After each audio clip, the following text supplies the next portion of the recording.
Good morning. The Subcommittee on Environment and Climate Change will now come to order. Today, the subcommittee is holding a hearing entitled The Clean Future Act and Drinking Water Legislation to ensure drinking water is safe and clean. Due to the COVID-19 public health emergency, today's hearing is being held remotely. All members and witnesses will be participating via video conferencing as part of our hearing. Microphones will be set on mute for purposes of eliminating inadvertent background noise. Members and witnesses, you will need to unmute your microphone each time you wish to speak. Documents for the record can be sent to Rebecca Tomlicek at the email address we've provided to staff. All documents will be entered into the record at the conclusion of today's hearing. I now recognize myself for 5 minutes for an opening statement. Last week, Ranking Member McKinley and I were able to participate in the Bipartisan Policy Center's American Congressional Exchange Program. Mr. McKinley was kind enough to host me in West Virginia for a few days, and thank you, David. And I really appreciate all the hospitality he showed me as I tried to better understand some of the challenges facing our constituents, and in this case, his constituents. I will not pretend that a short visit will solve all of our disagreements, but it indeed was an eye-opening. One thing that we consistently heard was the need for infrastructure investments, and this subcommittee can play a critical role in supporting our nation's struggling water systems. Today, we will consider some 10 bills, including several Republican-led and bipartisan bills, to support the infrastructure, safety, and affordability of our nation's drinking water. I always am quoted with, "Every life and every job depend on access to clean drinking water." As we consider how to make our economic recovery robust and equitable, supporting our long neglected water systems must be a cornerstone of that effort because the needs are indeed immense. In its 2021 report card, the American Society of Civil Engineers graded the nation's drinking water infrastructure at C-, and the EPA's 2018 needs survey estimated that an investment of over $472 billion is required to maintain our drinking water systems over the next 20 years. So every member of this subcommittee should be accustomed to local news reports of water main breaks, boil water advisories, and service disruptions. And a few members are sadly all too familiar with major contaminations from lead, from PFAS, and other serious threats to public health. We have 700 main breaks every day on average. We lose 6 billion gallons of treated water through leaks every day.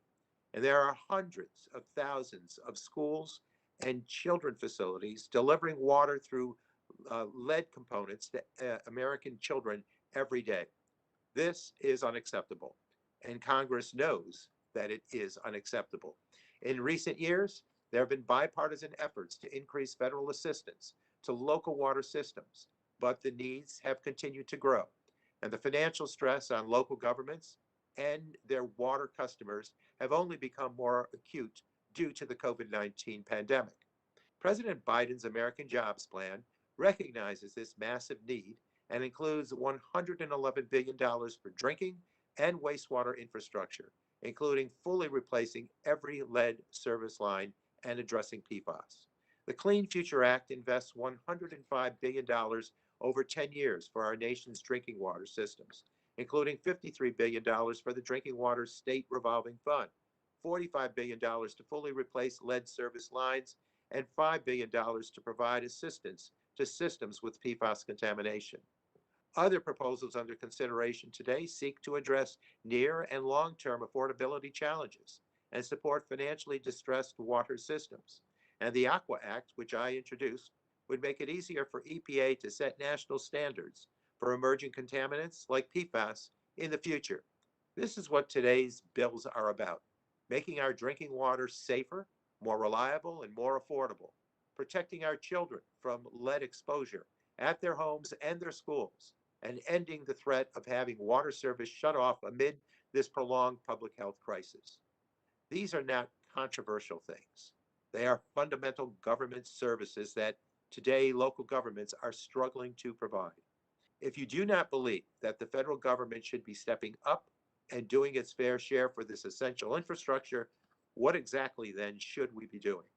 So I hope today can be the beginning of a conversation that allows us to find consensus that will deliver the assistance needed by our local communities and constituents to address their water needs. I certainly welcome Dr. Jennifer McLean from the Office of Groundwater and Drinking Water to this subcommittee. We look forward, Doctor, to your perspective on these bills and our nation's drinking water issues broadly. And we look forward to working with EPA to refine these proposals as they move forward in the House.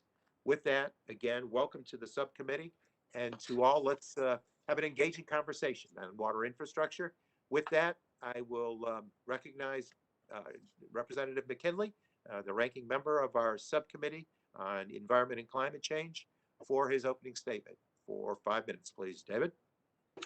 Thank you, Mr. Chairman. Look, I get a kick out of it. You know, as a civil engineer, the only licensed civil engineer in Congress, I get a kick out of the fact that our committee and others keep referring to the ASCE report. So let's just keep working on that, Paul. I think it's the right thing. And thank you again for your opening remarks about coming to visit in West Virginia, because you had the chance to see firsthand in Wheeling how using the state revolving fund, how they were putting in water lines in our streets in downtown. So you've seen the advantage of what's happened with it. So look, my official remarks primarily would be about our top priority that I'm finding whenever I go to one of my water districts. Their top priority is always about overcoming the associated costs with leaks and breaks in their lines. Their aging system, maybe some of them are over 100 years old. But keep in mind, Paul, as we talked about when you were here, this West Virginia is not unique. This is happening nationally. You already just mentioned 250,000 breaks, water line breaks annually on it. It's 700 a day. Now, according to the American Water Works Association, we're losing, because of these breaks and leaks, we're losing as much as 30% of the water. 30% of the water that we treated.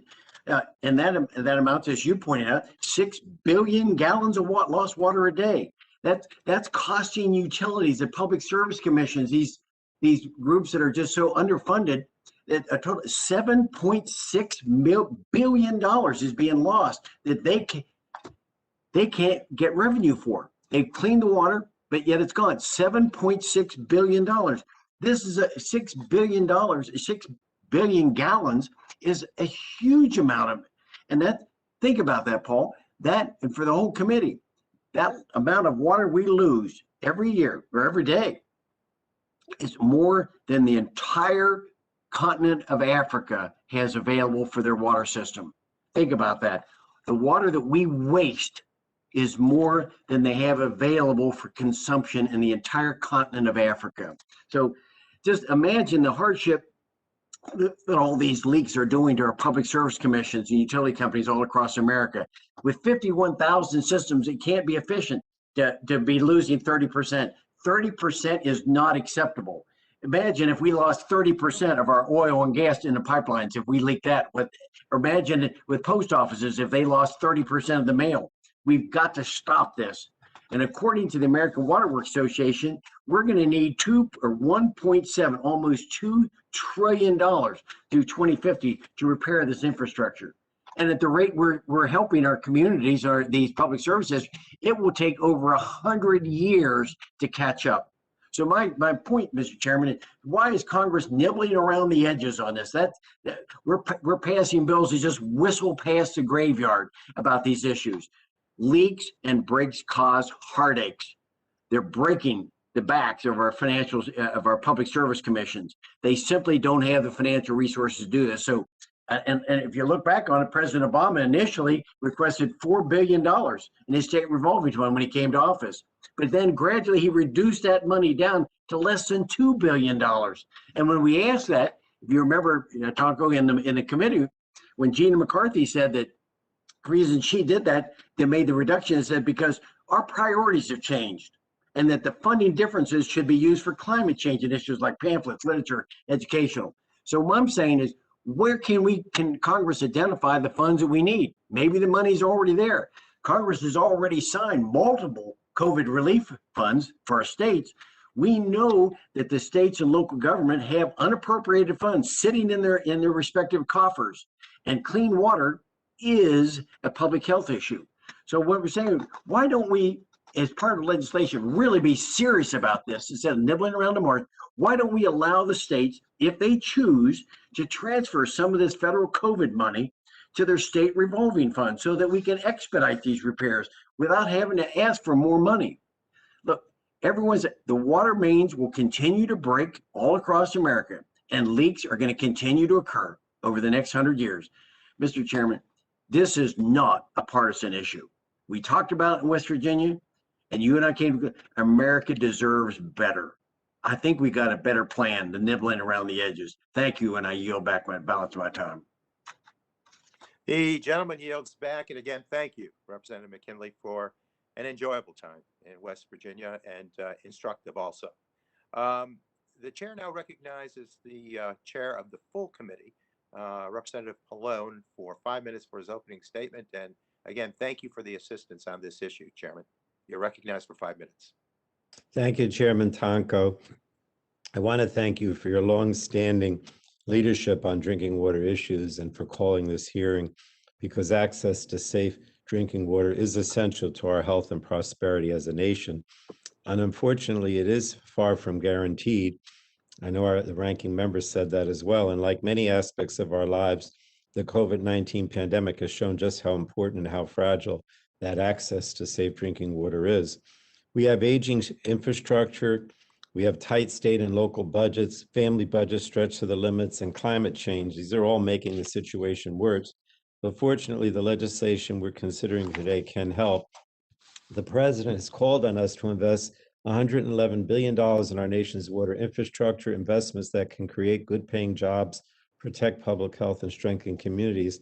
And the bills before us could deliver the investments and benefits envisioned in the president's American Job Plan and long supported by members of this committee.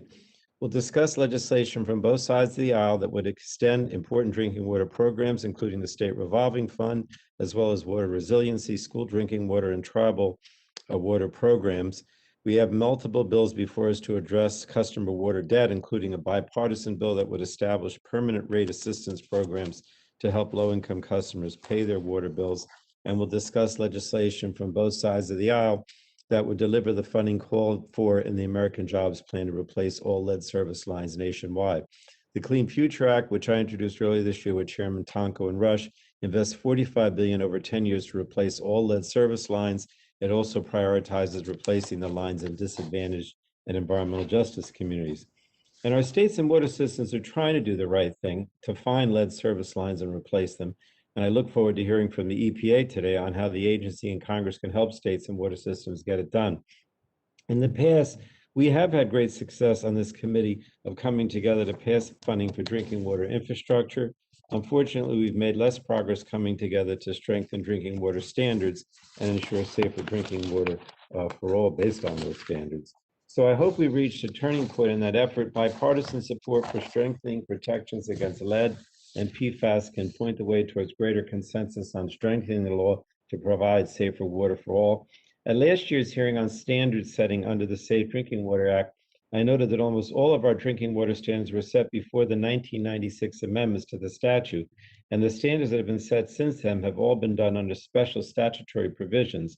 So the end result is that over the last 25 years, EPA has never managed to complete the general standard setting process called for under the Safe Drinking Water Act. And I hope we can agree that that's a problem. Some of the bills before us would set deadlines for specific drinking water standards, carving a path for health protective standards for PFAS, microsystem, and one fish for dioxane. The Aqua Act, which you sponsored, Chairman Tonko, and you mentioned it, would go further and take steps to fix the standard setting process for all contaminants. The narrow changes in that bill could make a huge difference for communities across the nation, and I hope that can be part of the bipartisan work going forward. And over the last few months, I've often said that this moment of crisis provides us an opportunity to invest in our country, making it stronger, cleaner, healthier, and better off. Drinking water legislation is a clear example of that opportunity. Every family should be able to trust that the water coming from the tap is safe. In order to make that happen, we have to come together to enact real improvements to our drinking water system. So again, I really appreciate what you're doing here with this hearing and the bills. It's a question of having better standards so that the water itself is safe, but also providing the money so we can address the infrastructure. And both of those are part of what we're trying to accomplish today. So thank you again, and I yield back. The gentleman yields back. The chair yields back. The chair now recognizes Mrs. Rogers. Representative Rogers serves as ranking member of the full committee. Thank you for joining us, Representative. You're recognized for 5 minutes for an opening statement. Thank you, Mr. Chairman. Good morning to all and to our witnesses. Before I get to my remarks, I want to say thank you, Mr. Chairman, for including the Drinking Water Funding for the Future Act as part of this hearing, helping our communities comply with the Safe Drinking Water Act, extending funding for proven programs, increasing purchasing power for drinking water systems, and bolstering technical assistance. These are the items upon which I think we all agree. These were the pillars of a very successful bipartisan drinking water package that became law in 2018. Can also be the formula for today. We must invest in our children's future to win the future. But there's a difference between investing wisely and saddling our children with crushing debt. Last week, the Committee for a Responsible Budget stated that despite record low borrowing rates, interest payments on the federal debt will be over $300 billion this fiscal year. We must think about creative ways to solve these problems, not just write a bigger check. On today's bills, there are parts of each that sound appealing, but taken as a whole, they divert us to a dangerous pathway. Just let me highlight 3 areas. First, the authorization amounts contained in many of these proposals. For instance, the Drinking Water Revolving Loan Fund authorized is increased 400 to 500% of the last appropriation bill passed by the Democrat-led House. I support the Drinking Water State Revolving Fund, but I'm concerned states cannot meet their matching requirements, and I see few practical benefits with pushing a number this high. Additionally, there's a $45 billion authorization for lead service line replacements for both poor and wealthy Americans, including their privately owned pipes. This amount is being pushed even though the EPA is yet to publish a needs assessment on the number of lead service lines and legislative pushes for lead line mapping. The second area of concern is the creation of new entitlement programs to pay off unpaid invoices. I and many of my Republican colleagues supported bipartisan legislation to help affected people pay their water bills during this pandemic, but they were targeted and temporary. These bills create open-ended programs that prevent future collection efforts for 5 years. Plus, one of them creates the first ever entitlement program run by EPA. Moreover, these bills simultaneously require EPA to study the size and scope of the program while also pushing aid funding out the door, which seems a little backwards to me. Lastly, there are proposals to change regulatory requirements when EPA issues drinking water and underground injection rules that I find concerning. One proposal strikes requirements, preventing EPA from issuing rules where the costs exceed the benefits, and also removes variances for small systems, killing alternative, innovative, affordable means of compliance.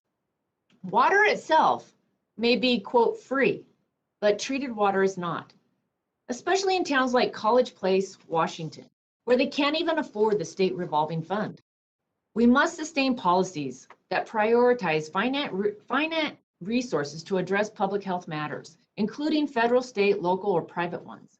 Once Congress commits those resources, they won't be there for the worst ones. Most importantly, these changes will place water systems into a spiral of debt, chronic non-compliance, or both, essentially pushing any non-urban or suburban system into consolidation under the terms of the Safe Drinking Water Act. Additionally, federal regulations on hydraulic fracturing and underground injection of carbon dioxide will not make water safer. It will, however, create a powerful disincentive for hydraulic fracturing and carbon capture, CCUS. This will make us less secure, more economically dependent going forward, whether from our government or foreign nations, and it could sideline emissions reduction technology. Mr. Chairman, I look forward to learning more about the EPA career staff's views on these bills. I wish we had other stakeholders here to weigh in on these provisions. Nevertheless, I thank you and I yield back the remaining of my time. You are welcome. The gentlelady yields back. The chair reminds members that pursuant to committee rules, all members' written opening statements shall be made part of the record. Now I will introduce the witness for today's hearing. As earlier mentioned, we're joined by Dr. Jennifer McLean, Director of Office of Groundwater and Drinking Water at the United States Environmental Protection Agency. Dr. McLean, we appreciate the sharing of information today that will enable us to move forward with the soundest policy. And so we appreciate your time and your information. I recognize Dr. McLean now for 5 minutes to provide her opening statement. And again, thank you. Thank you. Good morning, Chair Tonko, Ranking Member McKinley, and members of the subcommittee. I am Dr. Jennifer McLean, Director of the Office of Groundwater and Drinking Water within the Office of Water at the U.S. Environmental Protection Agency. Thank you for the opportunity to testify about EPA's efforts to help ensure that all people in America have safe drinking water. Water is essential to life and to thriving communities, and our nation's drinking water systems deliver this vital resource, thereby protecting public health and serving as a cornerstone for economic development.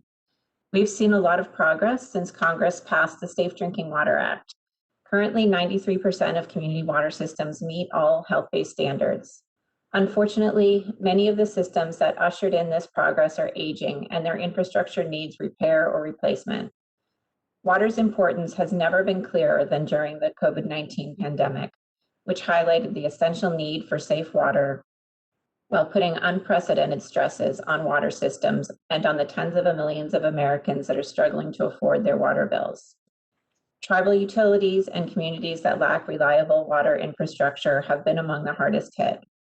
Our nation's water utilities have worked tirelessly to keep vital drinking water and wastewater services operating, and EPA has supported water utilities throughout the pandemic and recovery, including through infrastructure financing.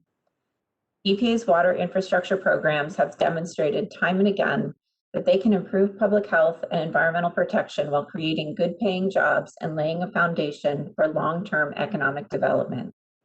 In the last 2 years, the 2 state revolving fund programs have collectively provided more than $20 billion to support water infrastructure, which is estimated to create over 300,000 jobs. Additionally, through the Water Infrastructure Finance and Innovation Act, or WIFIA loan program, EPA has provided more than $9 billion to help finance more than $20 billion in water infrastructure while creating more than 49,000 jobs and saving ratepayers $4 billion.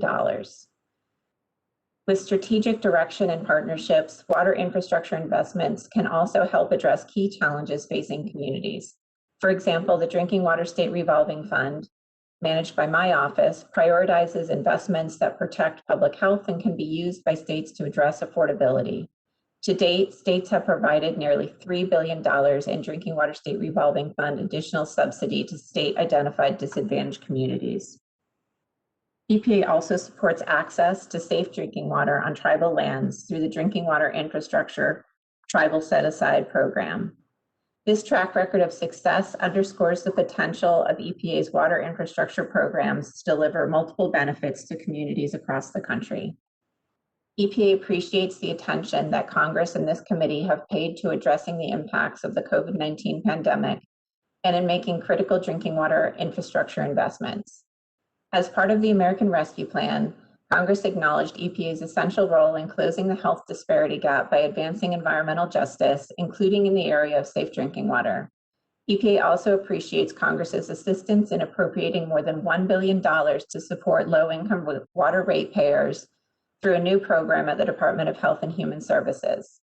Additionally, the legislative priorities in the committee's Clean Future Act and other legislative proposals would help support investments in the Drinking Water State Revolving Fund, protect our communities from PFAS in drinking water, and replace millions of lead service lines across the nation. EPA shares the committee's interest in addressing these critical challenges. Thank you again, Chair Tonko, Ranking Member McKinley, and members of the subcommittee. I appreciate the opportunity to testify today, and I look forward to answering any questions you may have. Thank you very much for your time today and for the information that you'll exchange. It will be indeed very helpful. We now will move to member questions. I will start, Dr. McLean, by recognizing myself for 5 minutes. Drinking water is an area where I hope we will be able to find bipartisan consensus, especially when we know the status quo is not adequately serving our constituents or our local government partners. As has been mentioned, EPA estimated that $472 billion will be needed over the next 20 years to maintain our water systems. This is a number that is hard to fathom. Dr. McLean, can you give us a sense of why the needs are so great?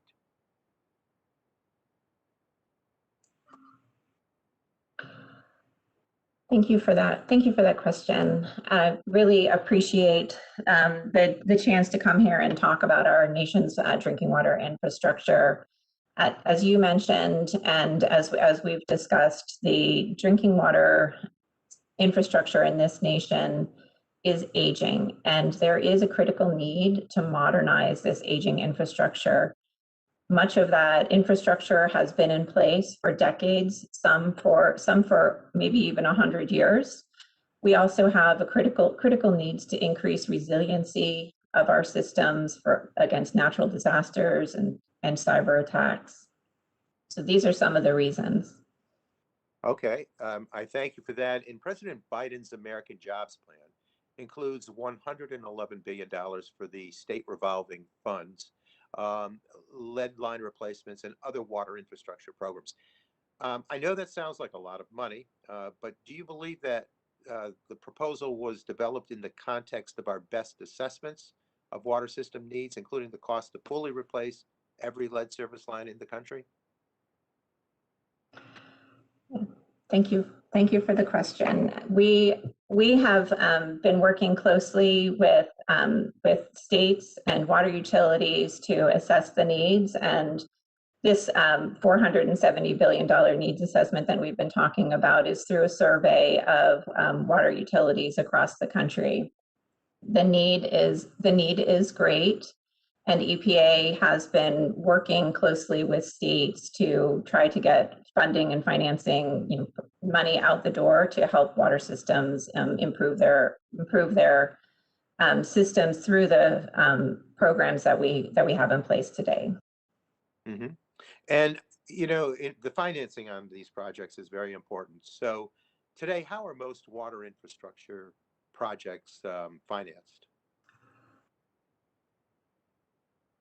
We use a number of tools. We have, of course, as we've discussed, the state revolving funds and the WIFIA loan programs. Those programs are very critical in providing low interest financing for infrastructure improvements.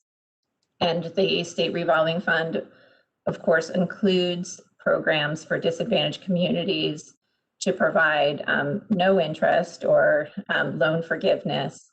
We also use grant programs that are established by Congress for specific needs, such as supporting small and disadvantaged communities and replacing lead service lines and other lead reduction activities. Thank you. So if a local government cannot get support through perhaps a SRF loan or a rare grant from EPA or from the USDA, the full cost then is really being borne by local budgets, municipal bonds, and water ratepayers. Is that correct? Yeah, thank you. The decisions on how to finance infrastructure are a local decision, and it is correct that those infrastructure improvements can be made through a combination of different investments and resources, including using the bond market and using the programs that EPA or other federal agencies have. Right, and that $472 billion that's been calculated includes needs from systems of all sizes, does it not? There are massive needs, I would imagine, for both rural systems and urban systems and suburban in between. Is that correct?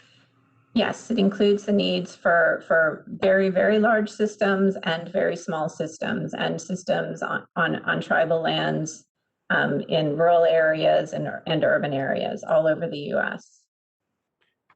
Thank you, Dr. McLean. I will now yield to recognize Mr. McKinley, Subcommittee Ranking Member, for 5 minutes to ask questions. Representative McKinley. Thank you, Chairman, and welcome, Dr. McLean, to the committee. Could you tell us how much money is being spent annually on water systems and repairing leaks and breaks all across this country annually?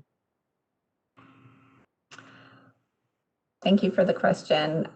I don't have a specific number for you on that, but as you recognized in your statement, it is a significant issue, and systems do spend considerable amounts on. Dr. McLean, if you could get back repairs. to me, I'd appreciate that. If you could get back with some numbers on it. So my question then also comes, if the American Water Works Association has projected that it could be as much as $1.7 trillion to fix our aging infrastructure on water lines, just water lines. Now, we're not talking about sewer and sewage systems, but just on water lines. How long do you think it would be appropriate? What time frame would be appropriate to make the repairs? Something hopefully less than 100 years. So are we talking about 20 years, 30 years? What would be the level of improvements we have to make to retire it in 20 or 30 years? Thank you for that question. The needs are great, and they exist both in our drinking water. I'm just trying to find, Dr. McLean, a year.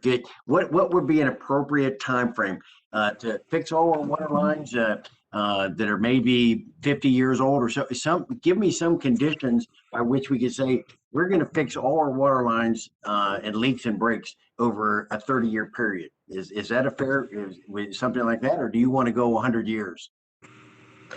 The decisions about construction projects really happen at a very local level, and But they're driven locally based on the ability to pay, and we know most of these SCR they're not grants. These are low interest loans, and maybe they can be zero, but they've got to find the resources to be able to do that. I've designed numbers of water systems in this country.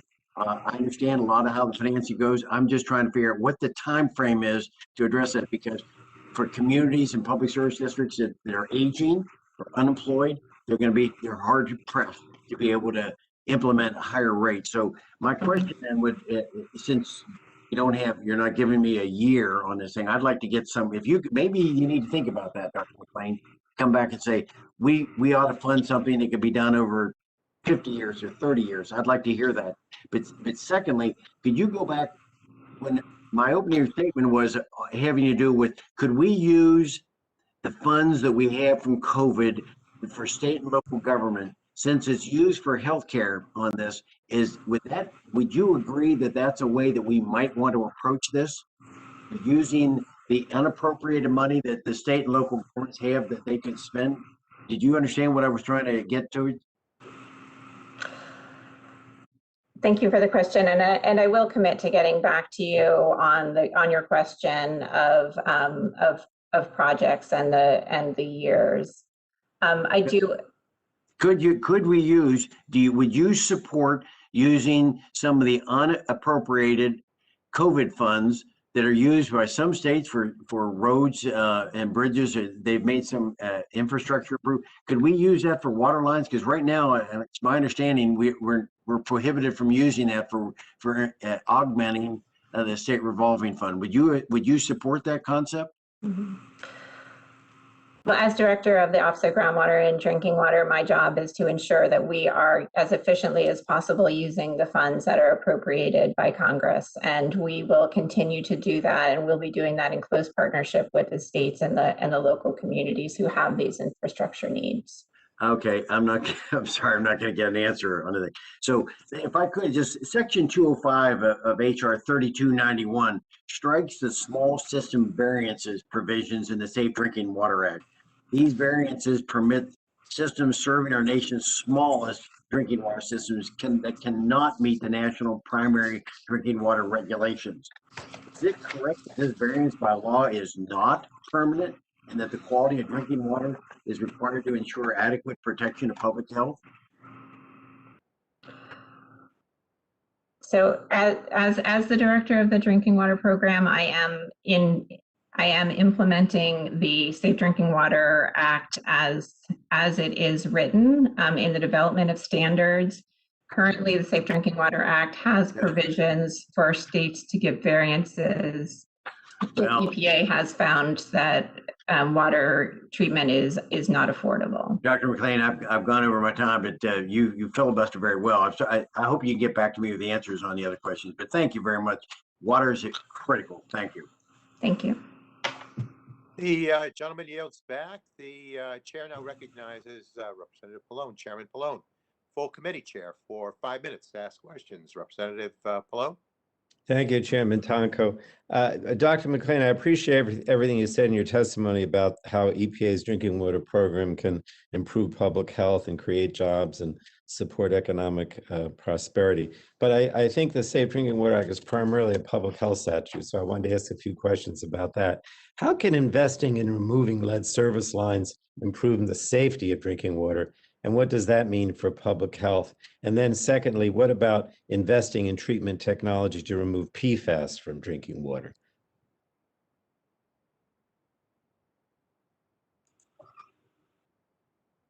Thank you for that question.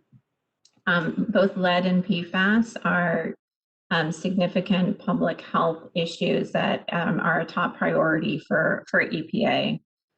Removing lead service lines can contribute to public health protections. And what we know about lead in drinking water is that it's a very serious issue. It can be devastating for children and adults to be exposed to lead in their drinking water because lead is a neurotoxin. And when there are homes that have lead service lines, removing those lead service lines is a significant advancement in the reduction of lead because those service lines can be the greatest contributor of lead in a home that has a lead service line. And what about investing in treatment technology to remove PFAS from drinking water? Yes, EPA is doing a lot of research on the ability of different treatment technologies to remove PFAS, and removing PFAS in drinking water is a protection that we support states and local communities in making. And what about investing in school lead testing and drinking fountain replacement to help protect children? Both the testing and the drinking fountain replacement. Thank you.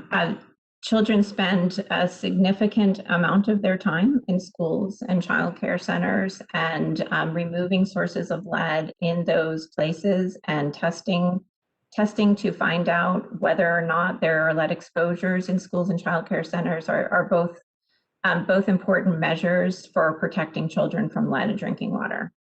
All right, thanks. We know that the environmental justice communities bear a disproportionate burden of harm from pollution, but how does assistance targeted at disadvantaged communities help protect public health in environmental justice communities? Again, going back to water systems. Thank you for that question.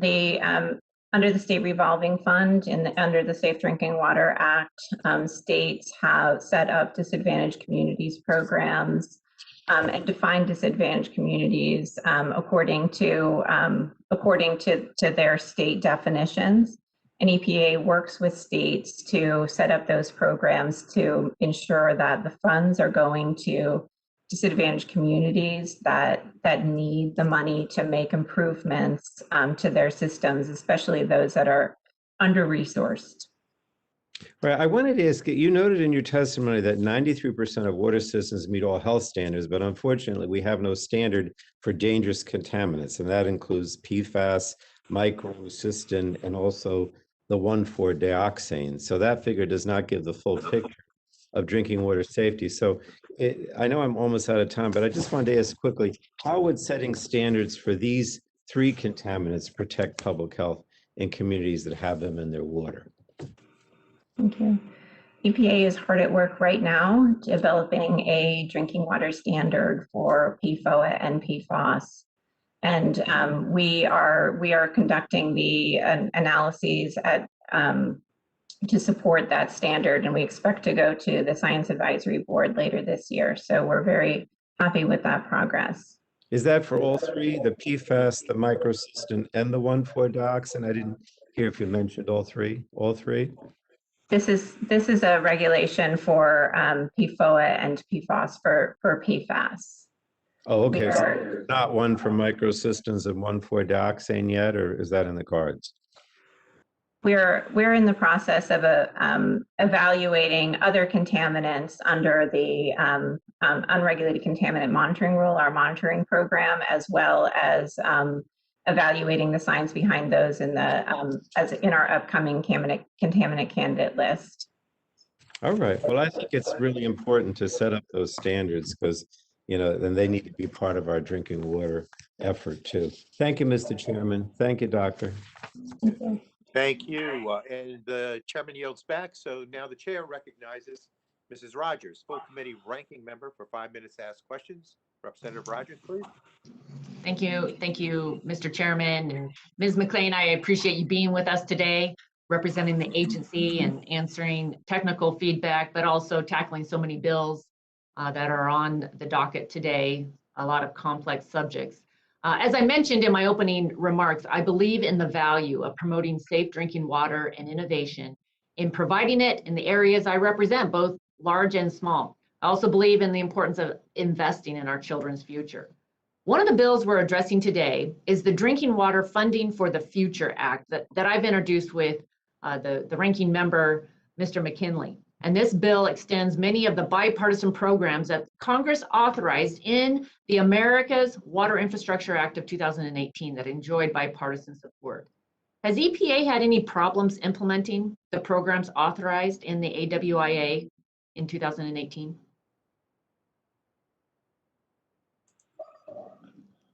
Thank you for that question. And we appreciate the programs that are in place and under the Safe Drinking Water Act. We've made great progress in implementing the programs newly established under the America Water Infrastructure Act, including the changes to the State Revolving Fund program, as well as the establishment of risk and resiliency assessments and emergency response plans for water systems and the grant programs. Okay, thank you. Sorry. Have these programs been a net positive in improving drinking water quality and system compliance? Thank you. Yes, they have been. We really appreciate having these programs in place, and we are working closely with states on implementing them. Great. 2 months ago, in the American Rescue Plan that the Democrats passed in section 6002,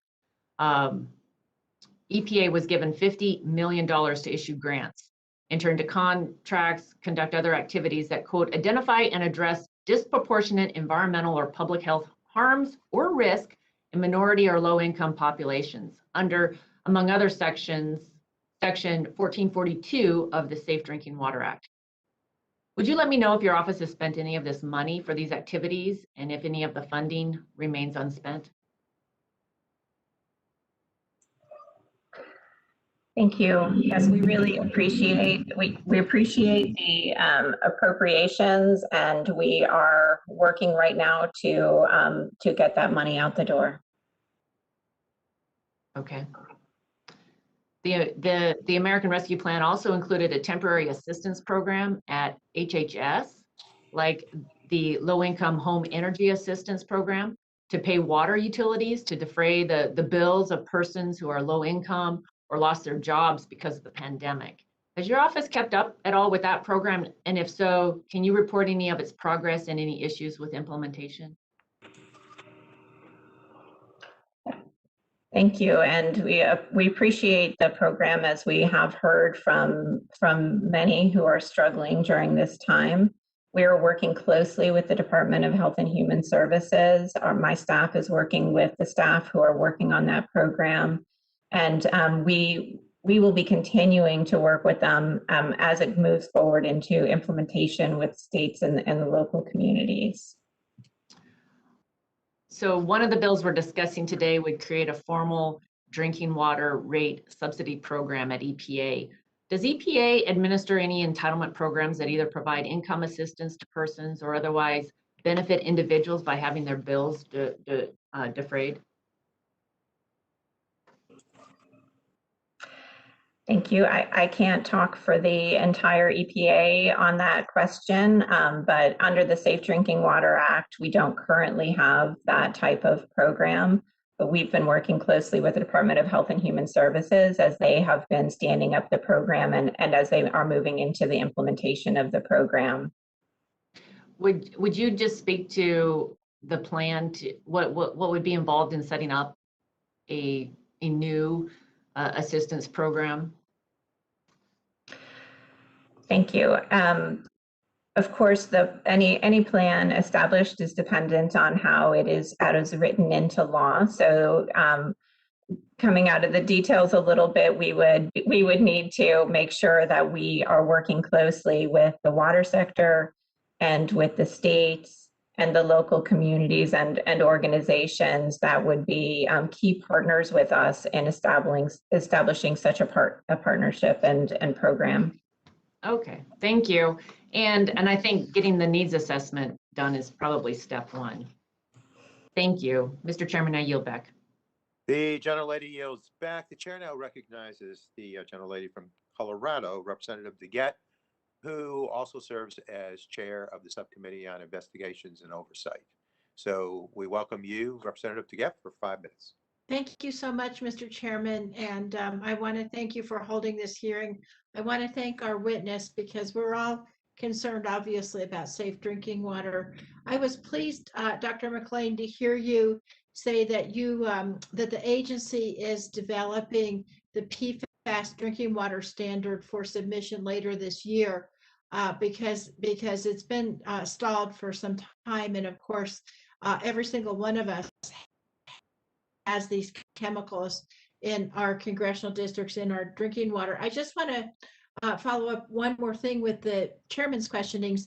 Are you also, is the EPA also looking at requiring that sewage sludge be tested for PFAS chemicals? Because of course they end up in those sources as well.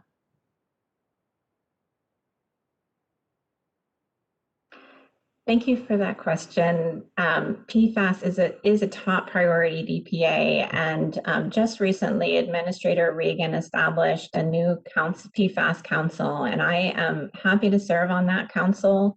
We're going to be working across the agency and with federal partners using a one EPA approach to address PFAS in drinking water, as well as in other environmental areas. And we are working right now on that strategy as we are continuing with our important work that you mentioned of developing the standard. Okay, I really appreciate that answer. However, it did not answer my question, which was, as you prioritize PFAS, as you look at it an agency-wide approach, are you also going to be looking at sludge contamination? So we're considering all areas that can have PFAS contamination, including sludge. Right now, we are working on risk assessments and evaluating the science. I really appreciate that, and I'm glad you're prioritizing it. Turning to the issue of lead service lines, because in my own district in Denver, Colorado, Denver Water has been working really hard to replace the lead service lines. It's true in every urban area in this country, as you noted in your opening statement. And one of the things that they have learned is that costs are going to be significantly higher than the EPA estimate of $4,700 per line. It's going to be more in the range of $8,000 to $10,000 per line. And so my question to you is, do you think that it might make sense for the EPA to revise its cost estimates to account for cities where replacement costs are higher than the average as cities plan their own replacement programs? And what's the EPA doing to take those cities' own local cost estimates into account? Thank you for that question. As with many construction projects, lead service line removal does have a range of costs depending on the local conditions, and we certainly want information from communities that are right now in the midst of lead service line removal programs so that we can take those costs into consideration. So the answer is yes, you are working with the local communities. Yes, as we need cost information, we are certainly reaching out to states and water organizations and communities to get all of the information available. Yes. It would seem to me, I mean, for example, Mr. McKinley's question about given the huge magnitude of this problem, if you don't have that kind of data, then it's pretty much impossible to estimate how long it's going to take to replace all of these lead pipes. Wouldn't that be fair to say? Well, we do have a significant, we do have data on this, as you're suggesting. New data comes to the forefront every day, and so it is important for us to continue to gather new information on costs. Right, and that way that'll help you be able. For example, here in Denver, Denver Water has embarked on a very aggressive lead pipe program, but it's going to take 15 years just in one city. So I think this is something that we all have to grapple with, and I'm pleased that the EPA is making an effort to do that. Mr. Chairman, I yield back. The gentlelady yields back. The chair now recognizes the gentleman from Ohio. Representative Johnson, you're recognized for 5 minutes, please. All right, thank you, Mr. Chairman. If our constituents were to tune in to our hearing today, they might be led to believe that this hearing is designed to address the noble goal of ensuring access to clean water, replacing old lead pipes, and removing toxins from their tap water. Unfortunately, that's not what's going on here. Last week, we heard Secretary Granholm admit that the Biden administration wants to ban hydraulic fracturing on public lands. She conceded that in her appearance before our Energy Subcommittee. Well, today we are seeing how the left will try to ban it from state and private lands too. Under the guise of a discussion to ensure access to clean water, tucked into Title VI of the Clean Future Act, are multiple proposals that, if enacted, could amount to a ban on hydraulic fracturing across the country. The American people need, deserve, and must have clean water. We all agree on that. And we should do everything we can to ensure that. But they also deserve affordable and reliable energy, not to mention the thousands of essential consumer products, medical devices, clothing, and other conveniences that are all made from petrochemicals. And how do we get those petrochemical raw materials? We harvest them through oil and gas production, and that takes hydraulic fracturing. And what about the jobs associated with producing these petrochemical products? My district in eastern and southeastern Ohio is home to a thriving oil and gas industry and a community that takes pride in safely providing these abundant resources. In Ohio, it's the state that takes the lead in regulating our oil and gas activity, in part because the EPA does not have the regional expertise or the technical capacity to effectively regulate this industry from Washington, D.C. The last thing we need is more duplicative, onerous, top-down mandates coming out of Washington from bureaucrats who've never actually worked in the industry. So, Director McLean, I'm concerned that Section 623 of the Clean Future Act could result in a de facto ban on hydraulic fracturing across the country, killing hundreds of good-paying and thousands of good-paying jobs.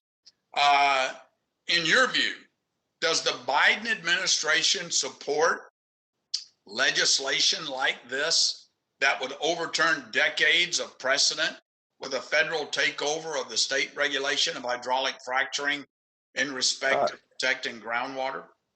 Representative Johnson, before the witness answers that question, might I just suggest that as a reminder to my Republican colleagues and the entire subcommittee, that the subject of the hearing is water infrastructure. Families across the country are worried about the safety of their water and their ability to pay their water bills. I would ask if we could please keep on that topic of infrastructure that is failing and lead service lines that are poisoning our kids. These bills should be our top priority, and that's the focus of today's hearing. So I will not take from your time. We'll let you go a little longer, but I just want to make certain that we stay within the subject of today's hearing. Dr. McLean? Dr. McLean, do you need me to restate that question? Yes, thank you. That would be helpful. Yeah, I'm concerned that Section 623 of the Clean Future Act could result in a de facto ban on hydraulic fracturing. And let me point out that it's been the assertion for years that hydraulic fracturing damages the water. So in that regard, Mr. Chairman, this is a relevant question. And it would kill hundreds of thousands of good-paying jobs. So in your view, Dr. McLean, does the Biden administration support legislation like Section 623 that would overturn decades of precedent with the federal takeover of state regulations of hydraulic fracturing as it regards protecting groundwater? Thank you. I think I will be happy to take your question back and to provide you technical assistance on this. In the Drinking Water Office, we are working to implement the provisions under the Safe Drinking Water Act that are associated with underground injection control programs. Okay, I tell you what, because the chairman kind of cut my time short, let me move on to my other question. And if you could please take that question and get back to us, I'd appreciate that. One final question. In your expertise in the field of groundwater and drinking water, do you believe there is evidence of widespread systemic contamination as a result of hydraulic fracturing? I mean, even Gina McCarthy, President Biden's chief advisor on domestic climate change, has previously said there is not. I mean, have you seen that American communities are capable of having both safe drinking water and economic development around oil and gas production?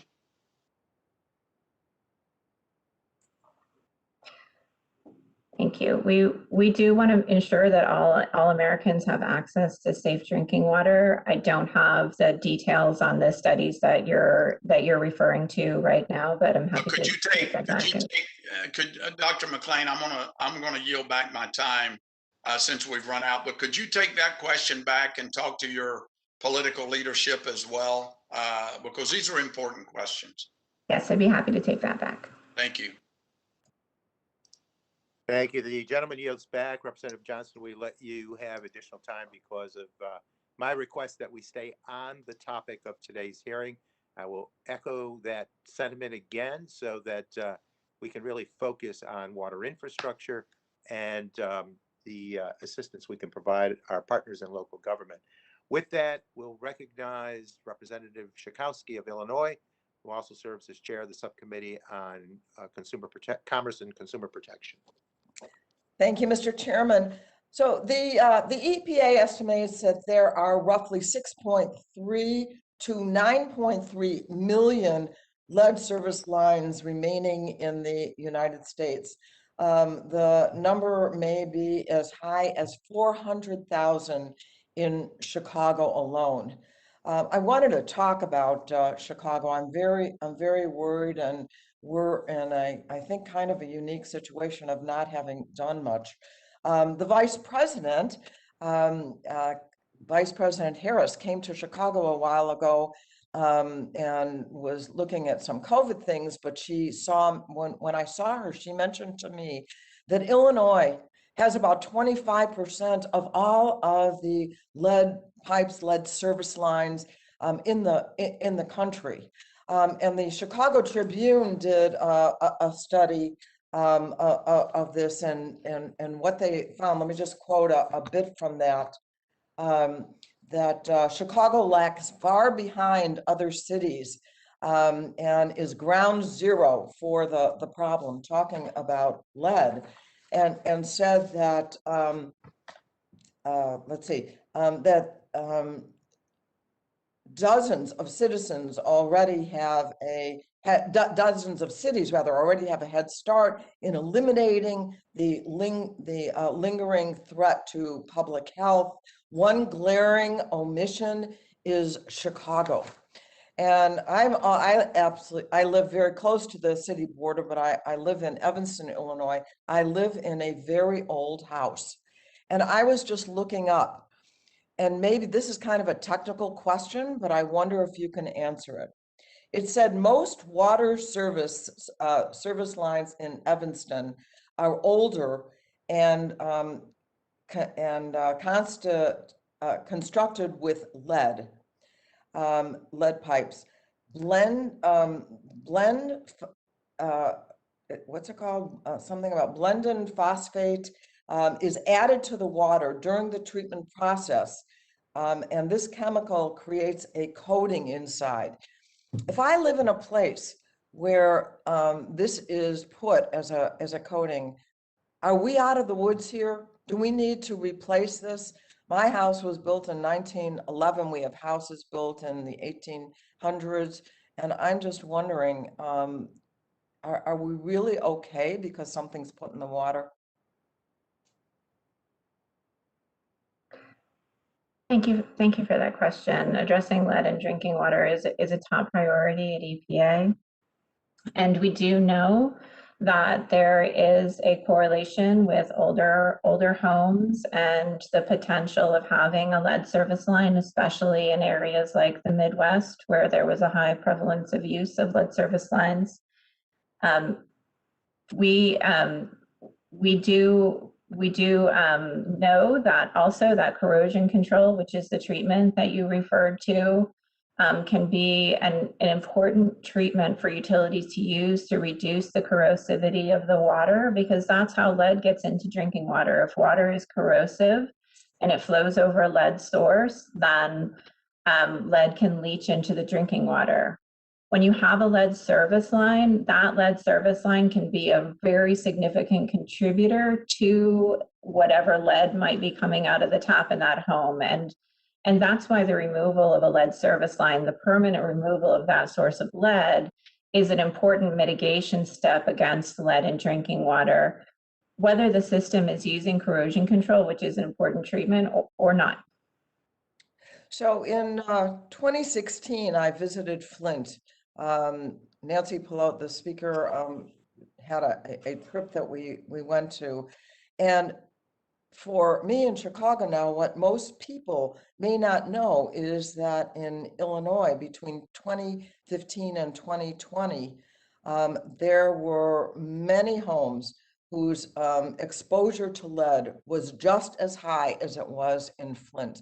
Can you talk a little bit more about what the dangers are of, I guess just a few more seconds, but of lead?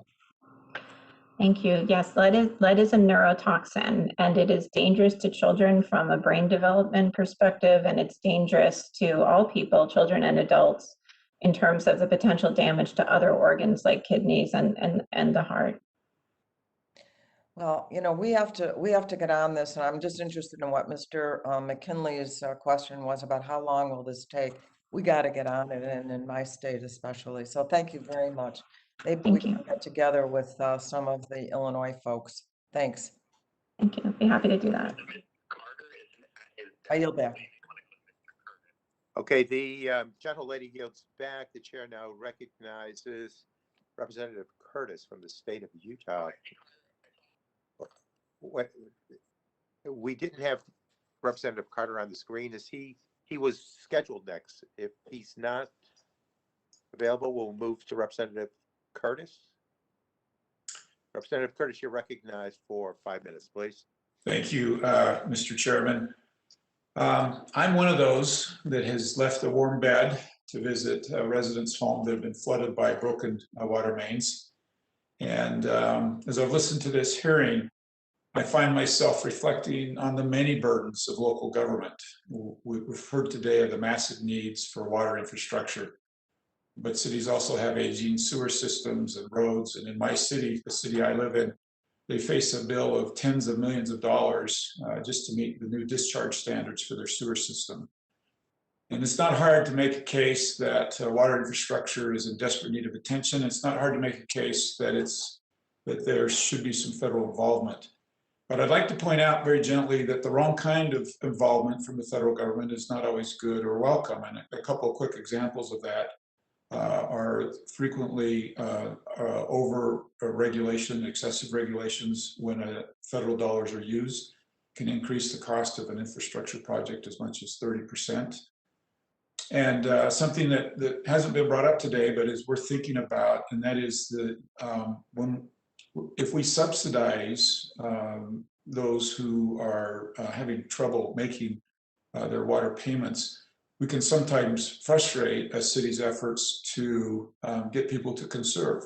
A lot of times water rates are actually based upon an incentive to conserve. And I know that our current systems allow quite a bit of flexibility to states and cities in those incentives, but it's just a couple of good examples of how the wrong time of involvement can be a problem. And Dr. McLean, I'd love to know, and first of all, kind of hold this question while I ask you a couple more questions, if that's okay. But what do local governments really want from us, right, in this massive problem that they face?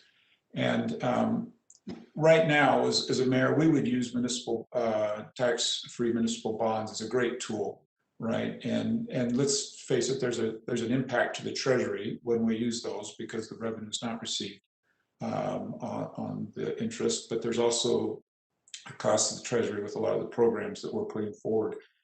Which ones are really most helpful to municipalities? And do we have to worry about federalizing the funding of water systems in a way that cities now become dependent on us and are subject to our mandates and requirements?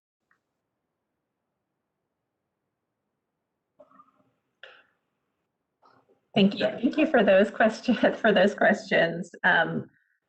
As you note, these decisions are really local, and we want to meet communities where they are in partnership with states to help them figure out through technical assistance what they need best, what financing and funding programs, what combination of those will work best for that local community to address the problems of aging infrastructure.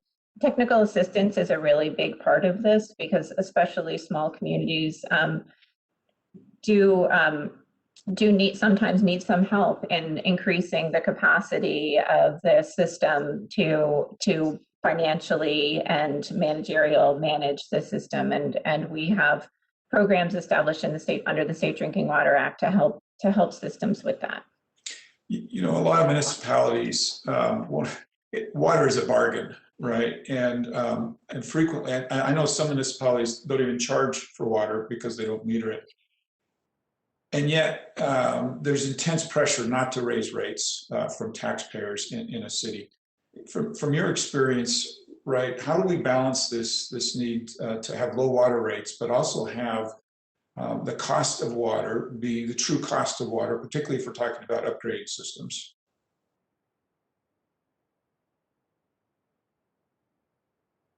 Thank you. Affordability of water is a real challenge, and it is a challenge that needs really solutions from the local, state, and federal level working together.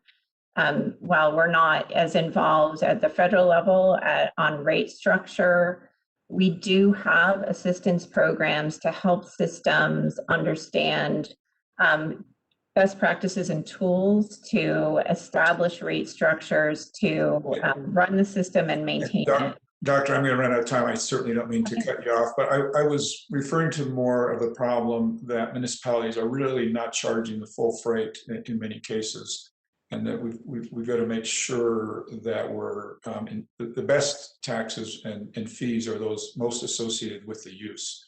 And I was just trying to make that point. And Mr. Chairman, I'm out of time and will yield. The gentleman yields back. The chair now recognizes the gentleman from Maryland. Representative Sarbanes, you're recognized for 5 minutes, please.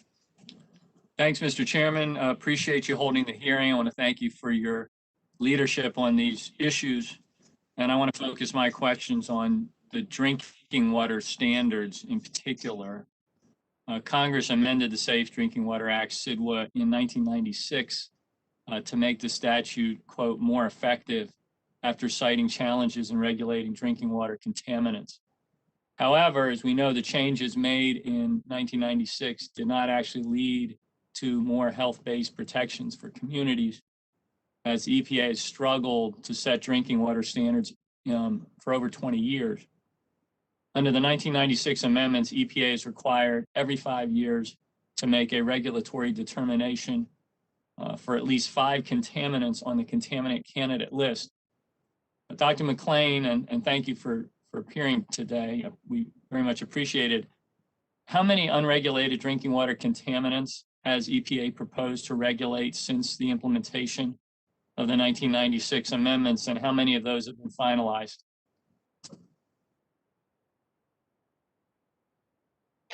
Thank you for that question. EPA has water standards for more than 90 contaminants, and we have put in place many regulations since the 1996 amendments, and these include regulations to reduce risk from disinfection byproducts, from arsenic, from pathogens like viruses in groundwater and cryptosporidium in surface waters, and lead in plumbing and fixtures. Just recently, we issued a regulatory determination to propose regulations for PFOA and PFAS, and we are hard at work on that regulation right now. How many of these have been finalized since 1996? We've had many regulations finalized since 1996, including some of those that I mentioned earlier on the disinfection byproducts and the groundwater regulations and lead and plumbing fixtures. I don't have a number right now, but I could be happy to take that back and get it to you. But the PFAS and PFOA, those have not been finalized as yet. Right, we are working on the proposed regulation right now. We have just issued the regulatory determination in March of this year. Let me raise something that concerns me in terms of how the standards ultimately get set. I gather that when you're promulgating one of these drinking water regulations, you set a non-enforceable maximum contaminant level goal. So this is the goal that you see based on the analysis. That's based on health data. In addition, you then set an enforceable maximum contaminant level, an MCL, which is set as close to the goal as feasible. So we get into this feasible concept. What does feasible mean in this context, Dr. McLean? How is the cost considered as part of that judgment? Thank you for the question. As you say, we do consider a range of science, health-based science, as we're developing the maximum contaminant level goal. And when we're looking at setting that standard, that maximum contaminant level as close as feasible to the maximum contaminant level goal, we are looking at also doing significant analysis on available treatment technologies, as well as the cost of those technologies and the ability of those treatments to address the contaminant. For example, for PFOA and PFAS, we're working closely with our Office of Research and Development on new research that they're doing to understand how much of different specific PFAS are removed by different treatments, as well as what the cost of running and using operating those technologies are. So clearly what happens is that the actual contaminant level standard that gets set because of the feasibility analysis, that ends up typically being weaker than the goal. But I also understand that there's a further analysis, a health risk reduction and cost analysis that is conducted. This is another level. And that can lead to standards that are even less stringent than the feasibility standards are. So that's very concerning. And I know one of the things that we're considering is whether that needs to be changed, that extra level of analysis, which is really, in a sense, 2 bites at the apple on this feasibility approach needs to be removed so that we can stay closer to the health dimensions of the goal. And would you agree that without the section I just referenced in SIDWA, that the standards would be at least as protective as the feasibility standard would be? Is that correct?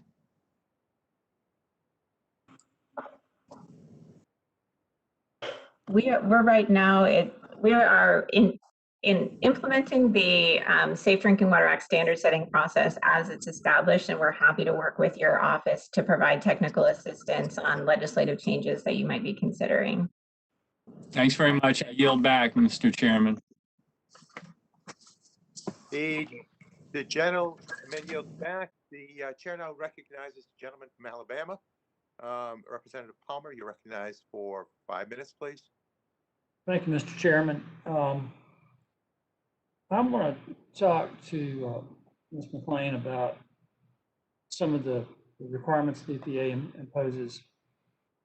We understand that communities have finite resources and that not all the communities have the same needs. What I want to know is why you're getting rid of the cost benefit requirement in HR 3291. You're imposing a one-size-fits-all instead of allowing a cost-benefit analysis. So why would that be removed?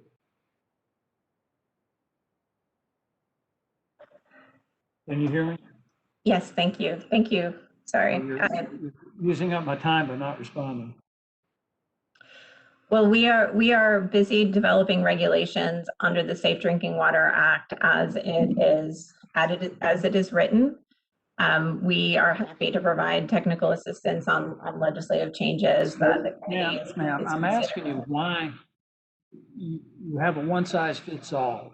I mean, you prioritize regulatory stringency over public health and encourage unfunded and underfunded mandates that force state and local governments to divert funds away from other critical needs. And giving an example of this, the Clinton EPA in 1993 issued a drinking water standard for atrazine that required treatment to below 3 parts per billion. Okay, a human would, under those standards, a human would have to drink over 3,000 gallons of water per day for 3 parts per billion of atrazine to equal the dose that the EPA determined would cause cancer in mice. I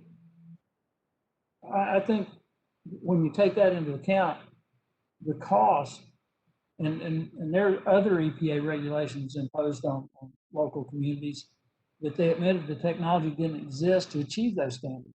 So when you issue these regulations, why are you doing away with the cost benefit analysis? Thank you. We are developing our regulations under the Safe Drinking Water Act as it is written right now, and we are using the analysis that we're doing of health effects, of new science, and of treatment technologies, and developing cost and benefit analyses as to inform the decisions that we are making for the regulations that we're putting into place and for evaluating the regulations that are in place. Do you understand that there's trade-offs here? The cost of compliance with that standard on atrazine would have been enough to hire 2,300 teachers. Okay, I don't think people would be drinking the equivalent of 71 bathtubs full of water every day for 70 years to be at risk of getting cancer from atrazine. I don't think the benefit of preventing that would outweigh the benefit of being able to provide funding for other things like hiring a teacher or maybe investing in broadband, particularly in rural communities. Do you understand the situation that I have a number of small towns in my district? You understand the situation in that you put them in the context of the trade-offs, the cost benefit issues that these smaller communities face, and even some of the larger communities. When you take away that cost benefit analysis requirement. Thank you. We do understand the challenges that are faced by communities that have a lot on their plate, and small communities included. We have technical assistance programs to help systems implement the regulations, and we also help them understand what funding is available as they work to try to come into compliance with the regulations. I think you need to keep the cost benefit analysis provision in the legislation. I think we need to focus on some of the issues. I mean, the EPA was part of the cover up of the lead issue in Flint, Michigan. We need to address those issues. But I really believe that we need this cost benefit. I think it goes back to what Congressman Johnson was talking about in regard to eliminating fracking, the economic disaster that creates for us on the energy side of things. So with that, Mr. Chairman, I yield back. The gentleman yields back. The chair now recognizes the gentlelady from New York, Representative Clark, recent former vice chair of the full committee. So you have 5 minutes to ask questions, Representative Clark. I thank you, Chairman Tonko and Ranking Member McKinley, for convening this hearing on the pressing need to ensure that our drinking water is clean and safe. And I'd like to also thank our witness, Dr. McLean, for your testimony today. Lead contamination in drinking water continues to pose a major health risk across the nation, especially to young children. Simply put, there's no safe level for lead when it comes to children. Lead exposure can cause irreversible damage to the child's development, and it is critical that we make every effort to remove lead toxins from drinking water in schools and child care facilities. The League of Conservation Voters recently released a report in New York State entitled 5 is the New 15, which highlights the need to protect our children by significantly lowering the acceptable threshold for lead in school drinking water. Mr. Chairman, I'd like to submit this report for the record. Representative Clark, we will acknowledge all requests for documents at the end of the hearing, but please continue. Thank you, sir. I thank you. So, Dr. McLean, I'd like to better understand the steps EPA is taking to address this pressing issue. What methods does the Environmental Protection Agency use to protect children from exposure to lead in their drinking water, particularly in schools? And how might these measures change with the updated lead and copper rule? Thank you for that question. Lead is a very serious issue, and it's a top priority at EPA. And lead in school drinking water is important from the perspective of the fact that kids spend a lot of their time at schools and child care centers. And we approach this issue from using all the tools we have available to us. We have a voluntary program called the 3 T's program that establishes best practices for testing and for remediation, for risk communication to parents. And so we work with states and communities to understand how to use that program to understand the lead levels and to remediate those levels in their schools and child care centers. And we also are implementing the funding programs that Congress established for both the school testing programs, which has been established in all states across the country, as well as the lead reduction program, which provides grants to remediate lead in school drinking water. And as you mentioned, we are also examining the lead and copper rule revisions, which were issued earlier this year. We're in the process of engaging with stakeholders to gather their input on the rule, including considerations for schools' lead drinking water. Thank you. Has the EPA considered, or is the agency currently considering, the possibility of separate, more stringent action level under the lead and copper rule for schools, such as the 5 parts per billion threshold that New York and other states are looking into? Yeah, thank you. As I mentioned, we are in the process right now of engaging with stakeholders and getting input on the rule. We had listening sessions over the past month, and we're just about to start community roundtables, and we expect those roundtable discussions to include discussions of school drinking water. We'll be having roundtables with other water sector stakeholders and states also, and we'll be taking all of this consideration into the agency for our decision making as we move through these engagements. And thanks to the recent work of our committee, federal funding is now available to help schools and childcare facilities not only test voluntarily for lead in their drinking water, but also to cover the cost of replacing older drinking water fountains. The Assistance, Quality, and Affordability Act of 2021, one of the bills under consideration today, would extend the authorization timeframes of these critical programs for another 10 years. How would extending these programs through 2031 better enable the EPA to keep children safe from lead in their drinking water? Thank you. We appreciate the work that you've done to put these programs into place, and the need is great in schools in reducing lead in their drinking water. So having these programs available is very helpful to reaching our goal of reducing that lead exposure in schools.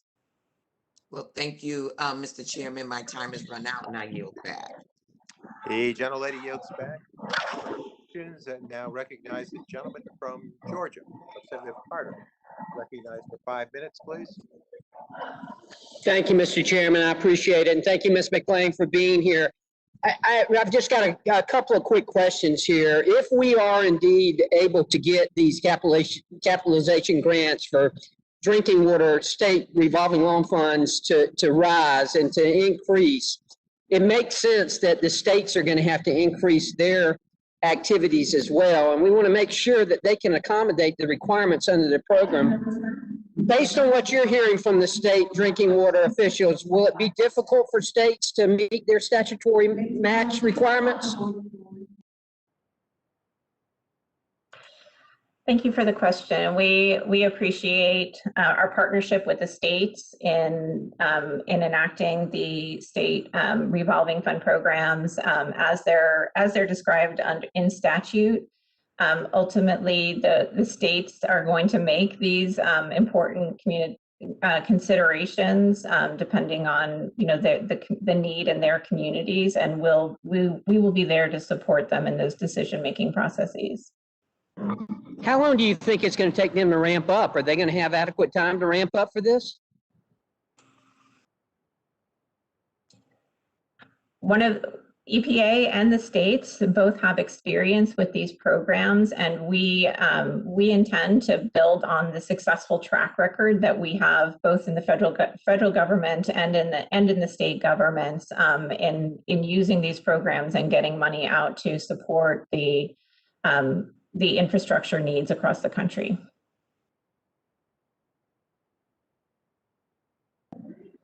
What would happen to a state program that can't meet the match? Would they lose the funding, or have an underfunded mandate to implement? Thank you for the question. We do work closely with states to try to find ways to help them meet the match. We've done this a number of times. If a state can't meet the match, they can apply for a lower level, but we really do work hard to help them meet the match and to find resources to do that.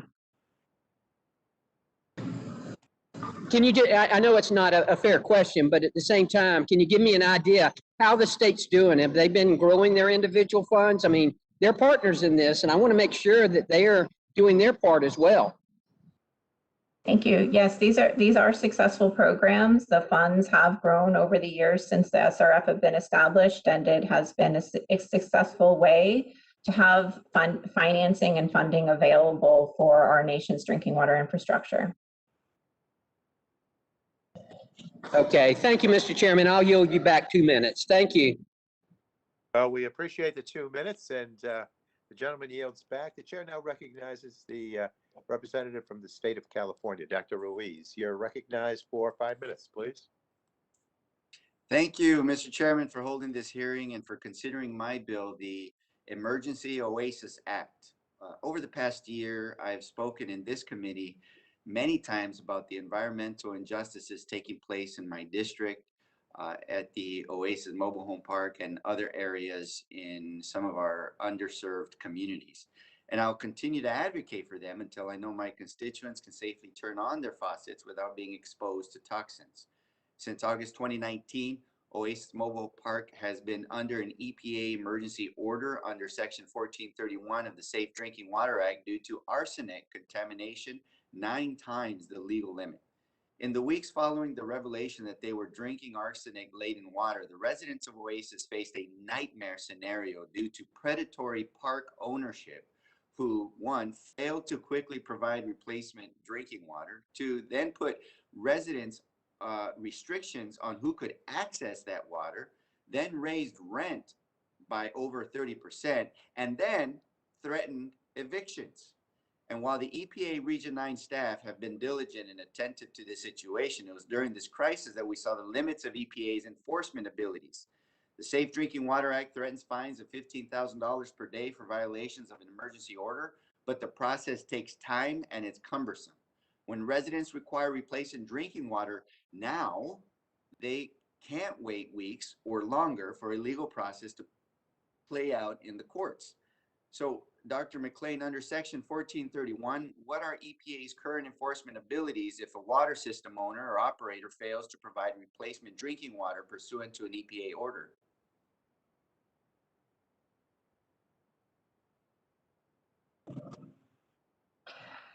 Thank you for that question. We work closely with our partners in our Office of Enforcement and Compliance, as well as in the regional offices, as in Region 9 in this case. And we do see that we have a number of tools available to us in the statute, and we work hard to implement the statute as it is written. And I think that the thing that we are very appreciative of your attention to this issue, and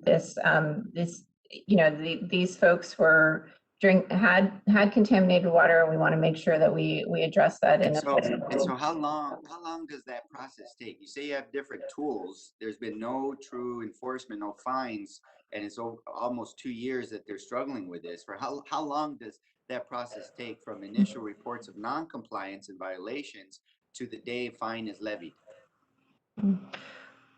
Well, I can't speak directly for the enforcement program because it's outside of my office. I'd be happy to take that question back and talk to my colleagues. Thank you. So my bill, the Emergency Oasis Act, would give EPA the authority to step in and provide drinking water in cases where an owner of a system fails to do so within a week of an order going into effect. EPA would then recoup the cost of the water plus a penalty from the system owner, who would be prohibited from passing those costs on to the residents. Dr. McLean, under the provision that I just described, would residents who are not provided alternative drinking water by a system owner likely get access to safe drinking water faster than under the current process? Thank you for the question. I'm not prepared to talk at that level of detail on the provisions. And well, I think if an owner doesn't provide water for 14 days and the EPA is able to provide water in 7 days, then I think the math just speaks for itself. I think they would be able to get water faster if they were able to get it sooner by the EPA. And then also the second piece of the Emergency Oasis Act focuses on making sure the entire drinking water system is safe before it is put back into service.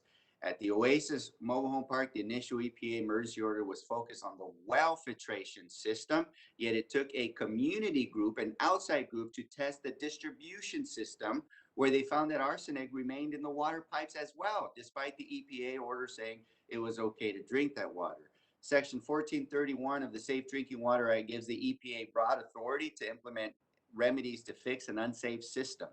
Dr. McLean, a situation like Oasis or other places where the contamination point is a well, does EPA have the ability to ensure that a contaminant hasn't built up in the distribution system? Thank you. Thank you for the question. And I'd be happy to talk to my colleagues who are implementing the enforcement provisions of our statute. We do have many tools available to us. Okay, well, I'm looking forward to working with you, the EPA, your colleagues, and the enforcement tools, and those that know how to clear a system from contaminants, because this is a problem identified in my district that is systemic and could be eliminated with this provision in my bill. So I appreciate it, and I yield back my time. The gentleman yields back. The chair now recognizes the gentleman from Texas, Representative Crenshaw. You're recognized for 5 minutes, please. Thank you, Mr. Chairman. Thank you all for being here. Look, I think the clean drinking water and making sure that lead is not infused with that drinking water is certainly something we can agree on. As usual, though, we find ourselves scratching our heads at the proposals in order to fix a specific problem. You know, we look at the price tag on this, $45 billion, and I have to wonder why not start out with a smaller amount and make sure that the policy being put in place is actually going to work. And I have a lot of doubts that it will. I mean, what we're talking about is the vast majority in private homes, where older private homes where lead pipes might still exist, and it's difficult to get to this stuff. And I'm not so sure that the incentives being created here will work. I don't think there's a lot of guardrails in place. So the first question for Ms. McLean is, how do we know where all the lead lines are in America? How do we know which ones to replace? Thank you for the question. We do have estimates on the numbers of lead service lines in the country, 6 to 10 million lead service lines across the country, and that information is really held at a local level. So different communities have different levels of understanding of the lead service lines that they might have in their system. And it sounds like we don't know. And I mean, that's the short answer. I know EPA does have an assessment coming out, but this bill doesn't even require that this money be spent on what EPA identifies, does it? Thank you for the question. The water systems that have information on lead service lines in their systems, and EPA works to provide guidance to systems. That would be news to a lot of local authorities who we've been speaking to about this bill. It's extremely difficult to know where these lead pipes are. You have to, now what would happen, I'm assuming, is that this money would be used to pay engineering companies vast amounts of money to go survey neighborhoods and see where the lead is. I would assume that would be the case, but here's a problem when we're talking about guardrails. Is there anything in this bill that would stop limitless and endless surveys and wasting all that money? There are a number of systems that have unknown service lines, and there's guidance that the EPA can provide, that states can provide, to help those systems find those lead service lines and understand where they're most likely and that wasn't my question. To look with them. That wasn't my question at all. The question is, how do you stop endless surveys and wasting this money? The other thing about this bill is, you know, how do we prioritize? Are any Americans being left out of this? How do we prioritize where we look and how lead service line replacement actually gets sought out? How does this bill do that? We're happy to provide technical assistance to your office on the specific details of the legislation being considered. Why don't you do it right now? Do you not know what's in the legislation? Do you not know how this bill prioritizes it?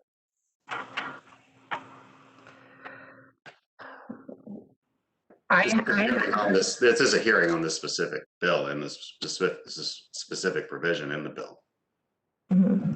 Yes, I have come prepared to talk about the provisions in the bill, but not at a very, very specific level of detail in consideration. Well, I do know the answers to the questions I'm asking. I'm surprised you don't. And the reality is that there's nothing in this bill that prioritizes communities with the highest lead readings or homes in the oldest housing stocks, which would obviously make the most sense if we're trying to use the money correctly. Again, we're just talking about guardrails right here, and please come better prepared to speak about these. The other issue I see in this is flexibility. So is there anything in this bill that would allow some flexibility? For instance, you have old homes that aren't going to be around much longer. This is the most likely place where you might have lead in the home. There's other ways, scientifically proven ways, much cheaper ways, say putting an epoxy coating on those pipes to fix the problem without doing a $20,000 remodeling of the home. Does this bill allow for that kind of flexibility?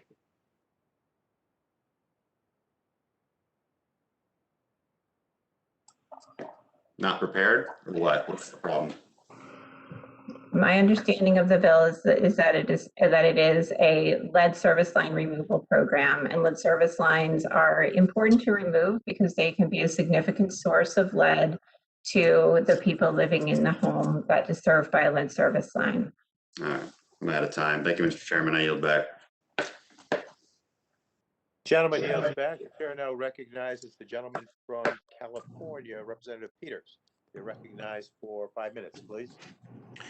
Hey, Dr. McLean, this former EPA employee very much appreciates the work you do. I understand you probably don't know the details of every bit of proposed legislation, and I appreciate you being here today to tell us your perspectives in general from your position with respect to drinking water, and I thank you for that, and I know you'll get back to the committee if they have additional questions.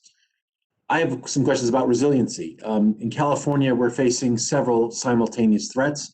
Droughts are getting more severe, snowpack levels are decreasing, temperatures are rising, wildfires are getting more intense.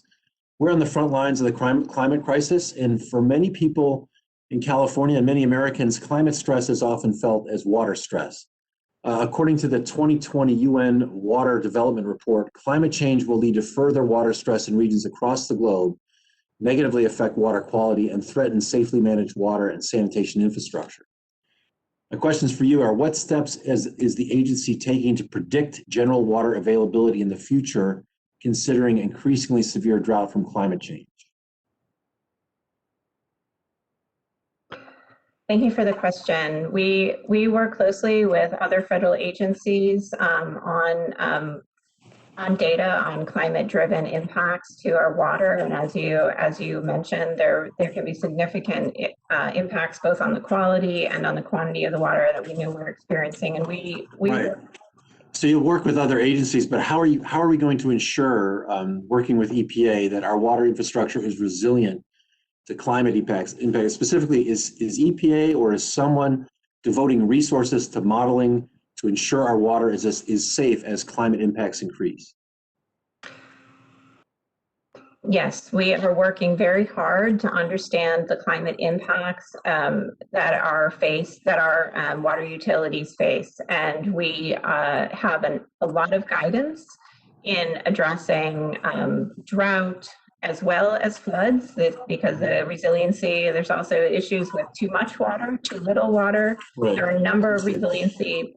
If I wanted to talk to the person in the federal government who is in charge of the modeling to understand what changes we're going to face as a nation, also geographically, who would I talk to? Is that in your department or is that someone else? Is that in another department you're working with? Mm-hmm. Yes, that is in other parts of the EPA as well as in other agencies in the federal government. It's a collaborative effort, and we'd be happy to get back to you with more specific information on the modeling that you're looking for. I would like to understand that. My concern is that if everyone's doing it, no one's doing it, and so I would expect you to know that today. But I would like to know who's responsible for modeling that, so that the federal government is making sure that we're providing localities with this information, but also that we're aware as a nation of what's going on. So I appreciate you getting back to me on that. In San Diego, we have a serious water supply issue, and one promising solution is to significantly increase the amount of recycled water, including black water. San Diego is currently implementing the Pure Water program, which aims to use proven water recycling and reuse technology. We're going to produce 83 million gallons of purified drinking water per day rather than discharging usable fresh water into the ocean. My question for you is, how could EPA provide incentives, or do these incentives exist, to other coastal and riverine communities to invest in aggressive water recycling, including black water recycling? Yeah, water reuse is an important tool that's available to utilities, and EPA provides information to utilities and works with states to help utilities assess some of these technologies. And we have financing tools, as you are aware of, that are available to help support the investment in those technologies if systems choose to implement them. Can you briefly describe for me what those financing tools are that exist today and whether we need more, if you have an opinion on that? Our existing tools right now that are the state revolving funds. We have a clean water and a drinking water state revolving fund, which both come into play here with the reuse technologies that you're talking about, as well as the Water Infrastructure Improvement Act loan program, which is an important resource for low interest financing. And we have a number of grant programs available from the EPA, but we have just financing tools. I'm running out of time, Dr. McLean, but do you think we're sufficiently resourced to support the needs around the country, or do we need more resources? The infrastructure needs across the country are great. For drinking water alone, we estimate over $470 billion need. Okay. Well, I appreciate that. And Mr. Chairman, I yield back. The gentleman yields back. The chair now recognizes the gentlelady from California. Representative Barragan, you are recognized for 5 minutes, please. Well, thank you, Chair Tonko, for holding this important hearing on the Clean Future Act and drinking water legislation that can help ensure every community in America has clean and affordable drinking water. Dr. McLean, thank you for being here with us today. In 2018, the Sativa water system in my district in Compton, California, had issues with brown water, affordability, debt, and outdated infrastructure. It had to be taken over by the county. This is an issue for many small urban and rural water systems in California and throughout the country that can struggle with meeting both affordability and water quality standards. Can you talk about how the EPA works with water systems over issues of consolidation, and if there's any federal policy guidance or funding to help facilitate these when necessary?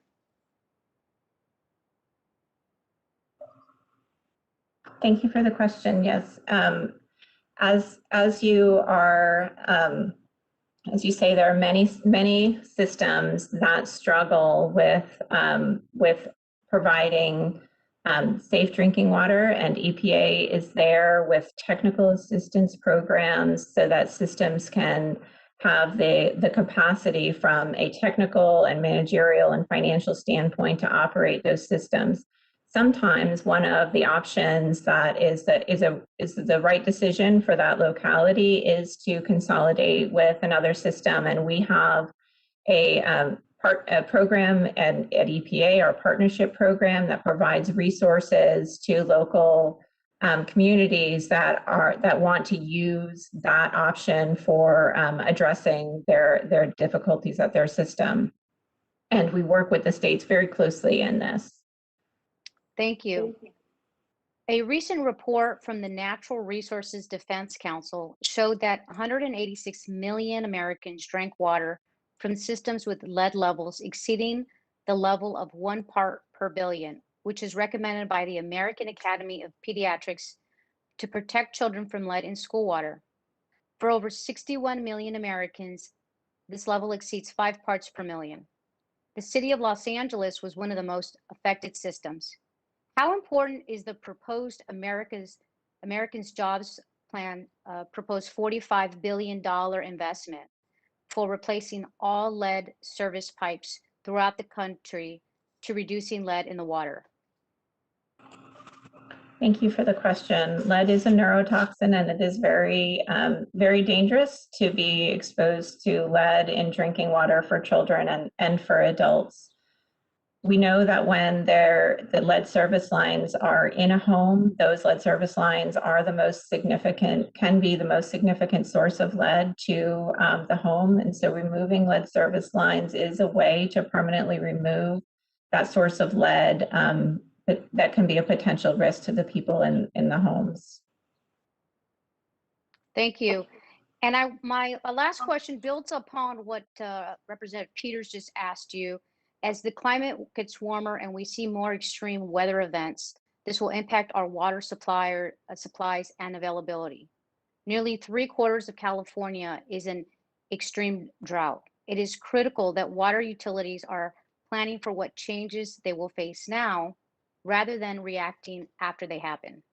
Does the EPA provide any technical or financial support for water utilities to create climate adaptation plans so they can be prepared to meet the needs of their customers?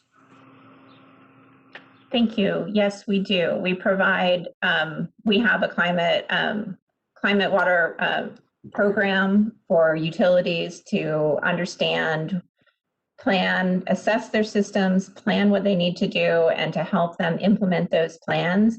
We have financial programs in place so that they can put the money where they need it to increase the resiliency of their system against climate-driven changes. Well, thank you for that. And thank you, Dr. McLean, for your leadership. I'm looking forward to working with you to make sure we're cleaning up our drinking water, because regardless of your zip code, every child deserves clean drinking water. Every American deserves clean drinking water, and we know that water is life. And with that, Mr. Chairman, I yield back. The gentlelady yields back. The chair now recognizes the gentleman from Virginia. Representative McEachin, you are recognized for 5 minutes, please. And thank you for your work on the environment. And thank you, Mr. Chairman. As been said many times already today, everyone needs and deserves ready access to safe drinking water. But in many areas, that right is under threat, with Americans facing uncertainty about how they will meet one of life's most basic requirements. Most of Virginia's public water systems are 70 years old, and the EPA says we need to invest $8.1 billion over the next 20 years to maintain health and safety standards. As ASCE writes, inaction could result in degraded water service, water quality violations, health issues, and higher costs in the future. Legacy infrastructure laden with lead is most likely found in low-income communities, communities with older stock, and communities of color. These infrastructure issues can leach toxins into drinking water. With inaction in this area, we will have long-term health impacts, particularly for our children. As we continue to see the impacts of climate change, these investments in water infrastructure will prove crucial. For saltwater intrusion threatening our nation's aquifers and those who rely on them for clean water, we will need to invest in the necessary infrastructure and services to ensure clean water access for those impacted. Ms. McLean, thank you so very much for being here today. I'm sorry, Dr. McLean, thank you so very much for being here today. With the Justice 40 initiative taking effect in July, how does the EPA plan to work with communities to ensure that their needs are being addressed and the funds are reaching communities with the greatest needs? Thank you for the question. Reliable access to safe water is so important from a health and an economic standpoint, as you say.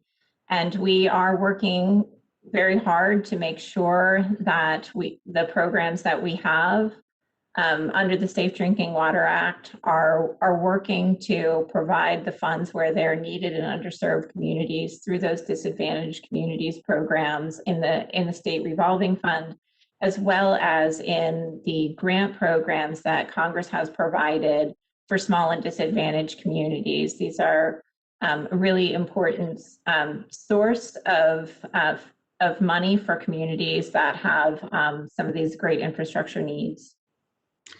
You know, Dr. McLean, many of the communities where water infrastructure projects are required suffer from underemployment. Will the EPA be in a position to work to ensure that infrastructure projects benefit low-income workers and workers of color?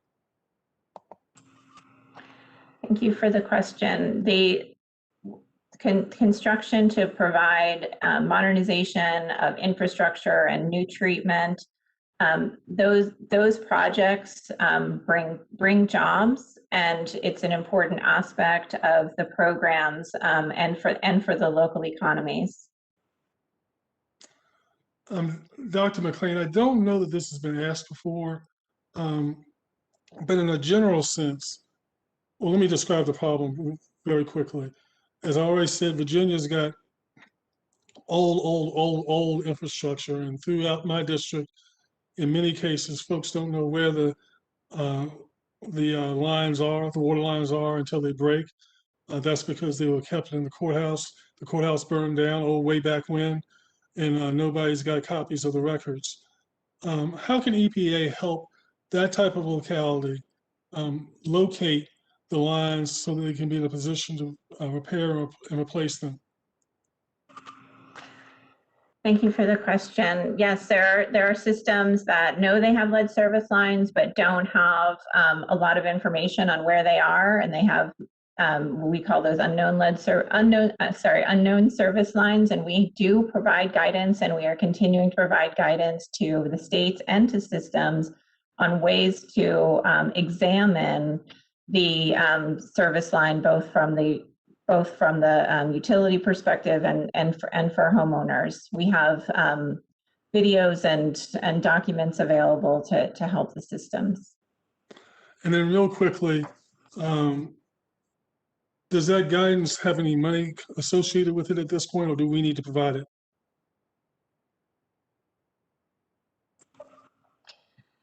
Thank you for the question. We do have technical assistance programs where this could fit in, where a system could receive technical assistance in this type of work. Thank you, Mr. Chairman. I apologize. I owe you 12 seconds. You do not. But anyhow, it is great to have heard from you. And the gentleman yields back. The chair now recognizes the gentle lady from Delaware, Representative Blunt Rochester. You have 5 minutes to ask questions, please. Thank you so much, Mr. Chairman and Ranking Member, for calling this hearing. And thank you, Dr. McLean, for your testimony. As was said, every person in this country, regardless of race, income, or zip code, deserves the right to clean, reliable, and safe drinking water and sanitation services, which is why last week I introduced HR 3293, the Bipartisan Low-Income Water Customer Assistance Programs Act. And I want to give special recognition to my fellow committee member, Representative Debbie Dingle, for her partnership and hard work on this bill. This legislation would establish a permanent program at EPA to help utility companies assist low-income households with their drinking water and wastewater bills.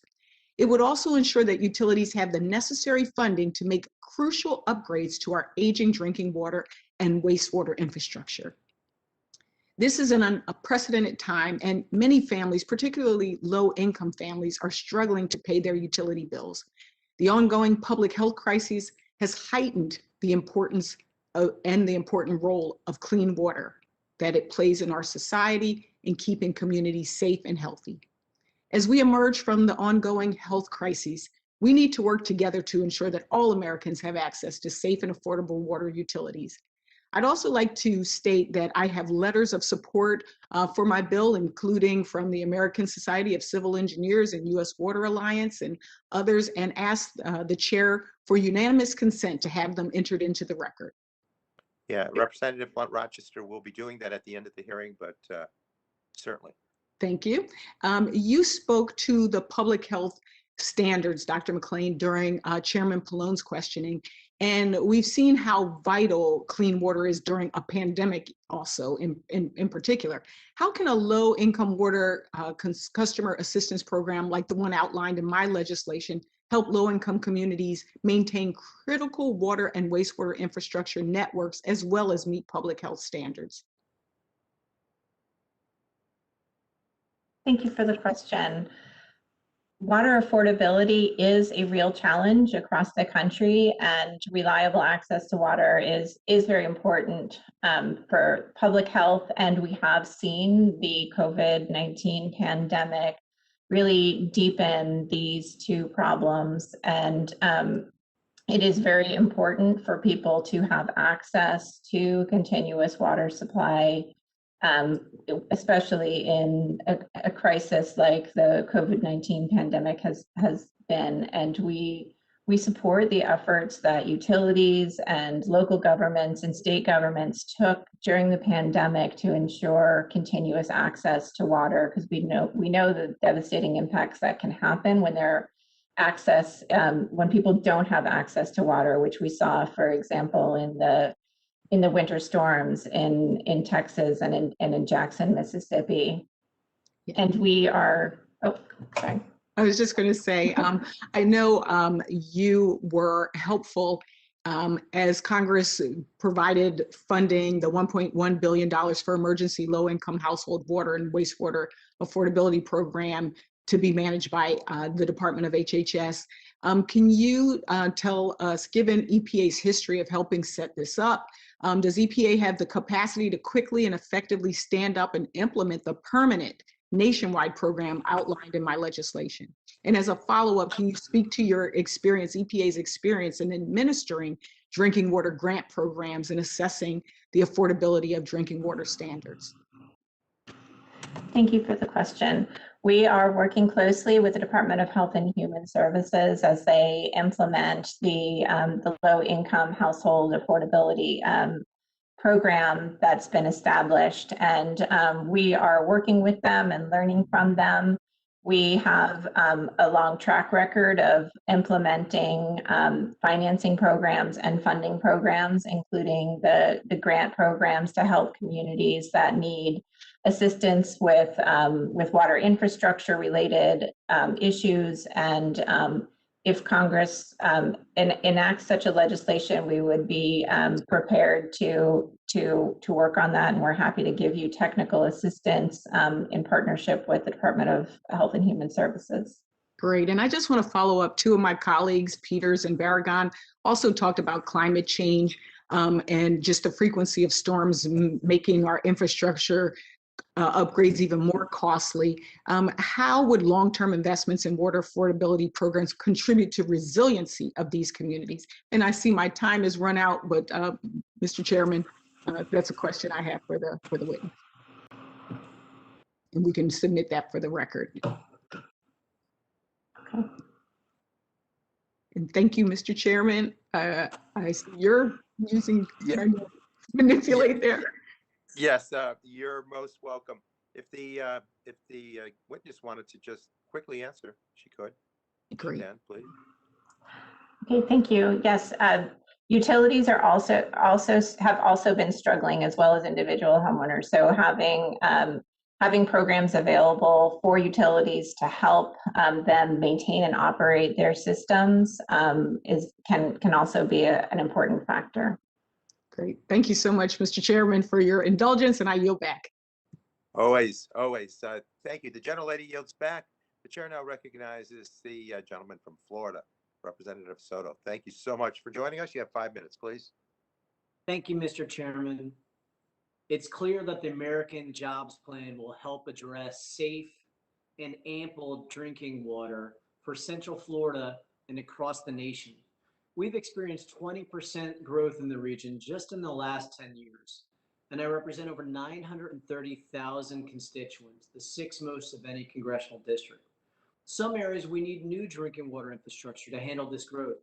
Other areas we need repairs, like Orlando and St. Cloud, where the infrastructure is aging.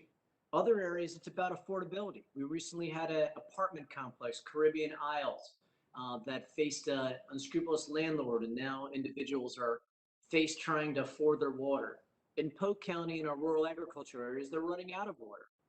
And then add threats like climate change, intensifying hurricanes, rising seas with saltwater intrusion into our water systems, even cyber attacks. And we understand that risk and resiliency is critical. Just over in Tampa Bay, an Oldsmar city worker noticed something odd on his remote work computer one afternoon in February. Large amounts of sodium hydroxide used in cleaning supplies was increased in the city's water treatment system. The worker quickly took action. What had happened? There was almost a hack in that water system in Tampa Bay that would have poisoned thousands of residents. So I want to focus my questions on the importance of risk and resiliency programs for water systems. Section 1433 of the Safe Drinking Water Act was created through bipartisan work on this committee. It requires water systems to assess and address their vulnerabilities to extreme weather and climate change, as well as intentional acts like the Oldsmar water system cyber attack.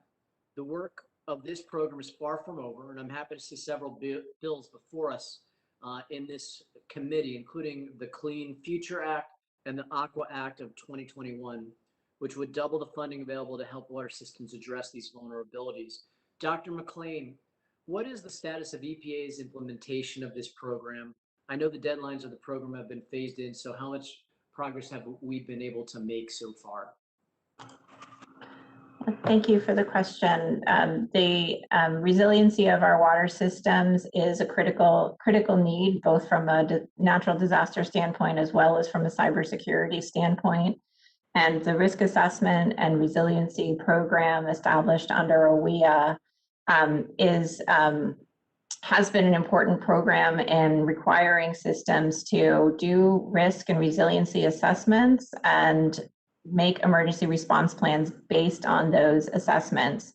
We've seen very good compliance with the mandates put in place. So far, the dates have passed for the largest water system and for the medium water systems for the risk assessment plans. And we've seen very good compliance, and we're already seeing risk assessments come in for the smallest water systems, and the deadline for that is in another month. Thank you, Dr. McLean. These water systems are developing vulnerability plans. How much money has gone out the door so far once we've reached the implementation stage of the program? The under OWIA, the program is a mandate for systems to develop the assessments and the plans. We have financing available under our state revolving funds and other programs for systems that want to make changes to their system based on the plans that they've put in place. Well, thank you, Dr. McLean. Able to supplement your answer. Total amount that's been spent so far on the implementation stage of the program. I know the committee would be helpful for us. What other tools has EPA made available to water systems to help them adapt to climate change and address cybersecurity? Thank you for the question. We have a number of tools available for systems to address climate change. As I mentioned earlier, we have a specific technical assistance program creating resilient water utilities, and we also have funding and financing programs available to help make those changes. With respect to cybersecurity, we have a specific cybersecurity program where we provide best practices and guidance to the water sector, and we do this in collaboration with the water sector on measures that utilities can take to increase their countermeasures against cyber attacks, and this is a voluntary program. Thank you. My time's expired. The gentleman yields back, and Chair now recognizes the gentleman from Arizona, Representative O'Halloran. You're recognized for 5 minutes, please. Thank you, Chairman Taco. I appreciate that. I would also like to thank Dr. McLean for joining us today. EPA is one of these agencies that over the last 4.5 years I've had distinct honor to work with, because I have so much work in my district to be able to address your issues. As you can imagine, access to clean drinking water is a very important issue for families in Arizona. This is especially true in rural and tribal areas where water infrastructure is lacking. An estimated 1 in 6 households on the Navajo Nation do not have water piped to their homes.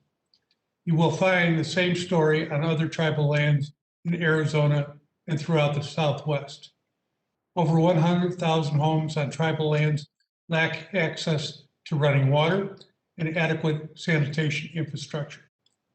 It is an outrage that so many communities still lack access to clean, reliable drinking water here in the United States. Adding to these problems are environmental hazards on tribal lands that contaminate some sources of water. Addressing these problems requires attention and coordination across federal agencies. First of all, Doctor, I'd like to ask you, in comparison to how much work is needed to be done, just with your priorities and how your funding is, what percentage do you think you can meet of the ongoing need versus the ongoing funding?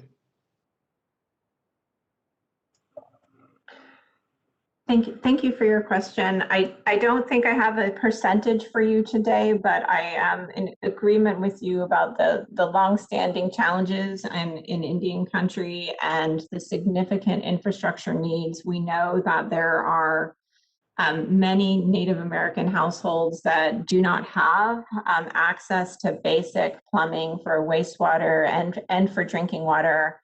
And we do work closely with Indian Health Services and other federal agencies to partner with tribes to make improvements, particularly on this access issue, which, as you mentioned, is very important. Just last year, we were able to use the Small and Disadvantaged grant program as provided by Congress to help make progress on this access issue in tribal lands. Thank you, Dr. McLean. Can you tell us more about that role that you play in addressing those areas and to get access? Yes, thank you. So the Small and Disadvantaged Communities Grant Program that I was just mentioning, provided by Congress and has as a priority underserved communities with lacking access. And this most in 2020, we used the funds appropriated by Congress to address those access needs in tribal lands. And we've been announcing the awards as we've been making them over the past few months. Very excited to have the ability to put that program in place. And we work with our other financing programs very closely under the State Revolving Fund with the money set aside for tribal lands to address access and water quality issues in collaboration with Indian Health Services, both for the tribal nations and for Alaska Native villages. Thank you. The last question I have is Administrator Regan was here last month. These Superfund sites of uranium mines up on Navajo, a tremendous amount of them. These Superfund sites impact the availability of clean drinking water for thousands of residents. Can you tell us how the departments within the EPA coordinate with each other and officials on the ground to keep clean drinking water a priority?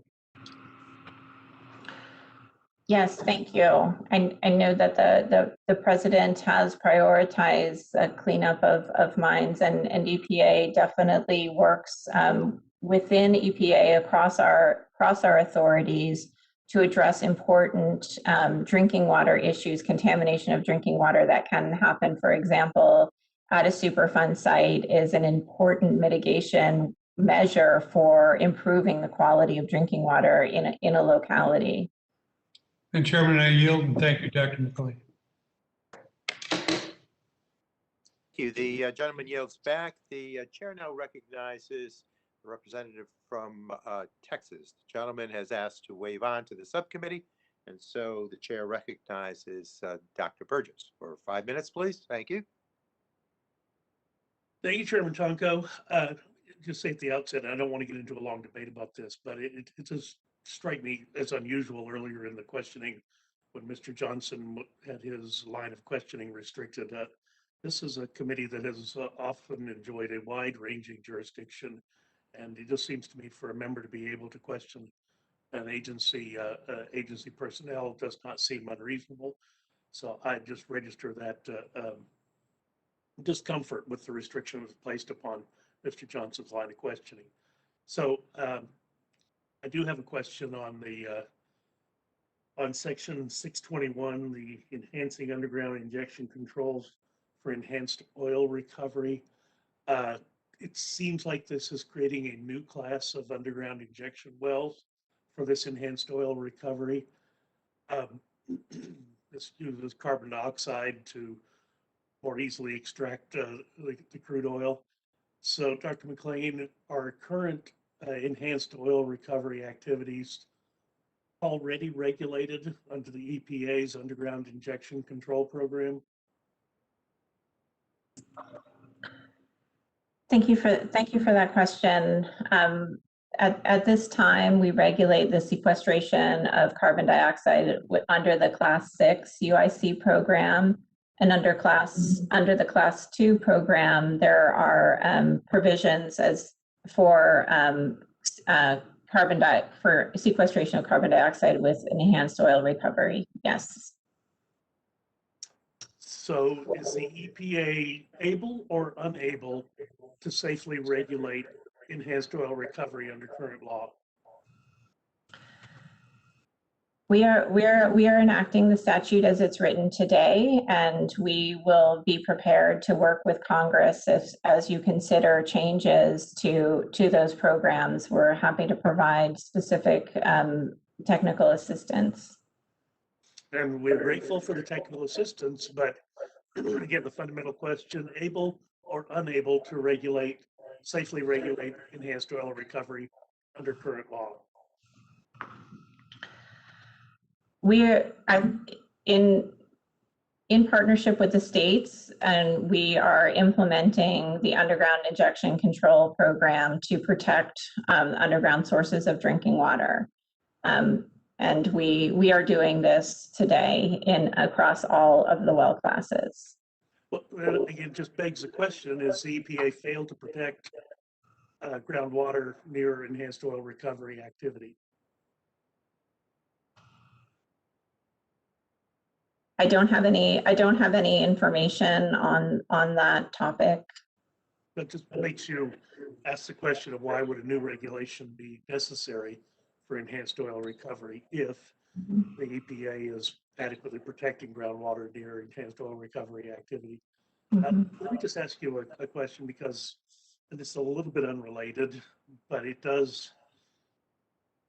We had a week of winter in February in Texas, and it resulted in some lack of water in some locations. And then Hurricane Harvey a couple of years ago, similar problem down in the Houston area.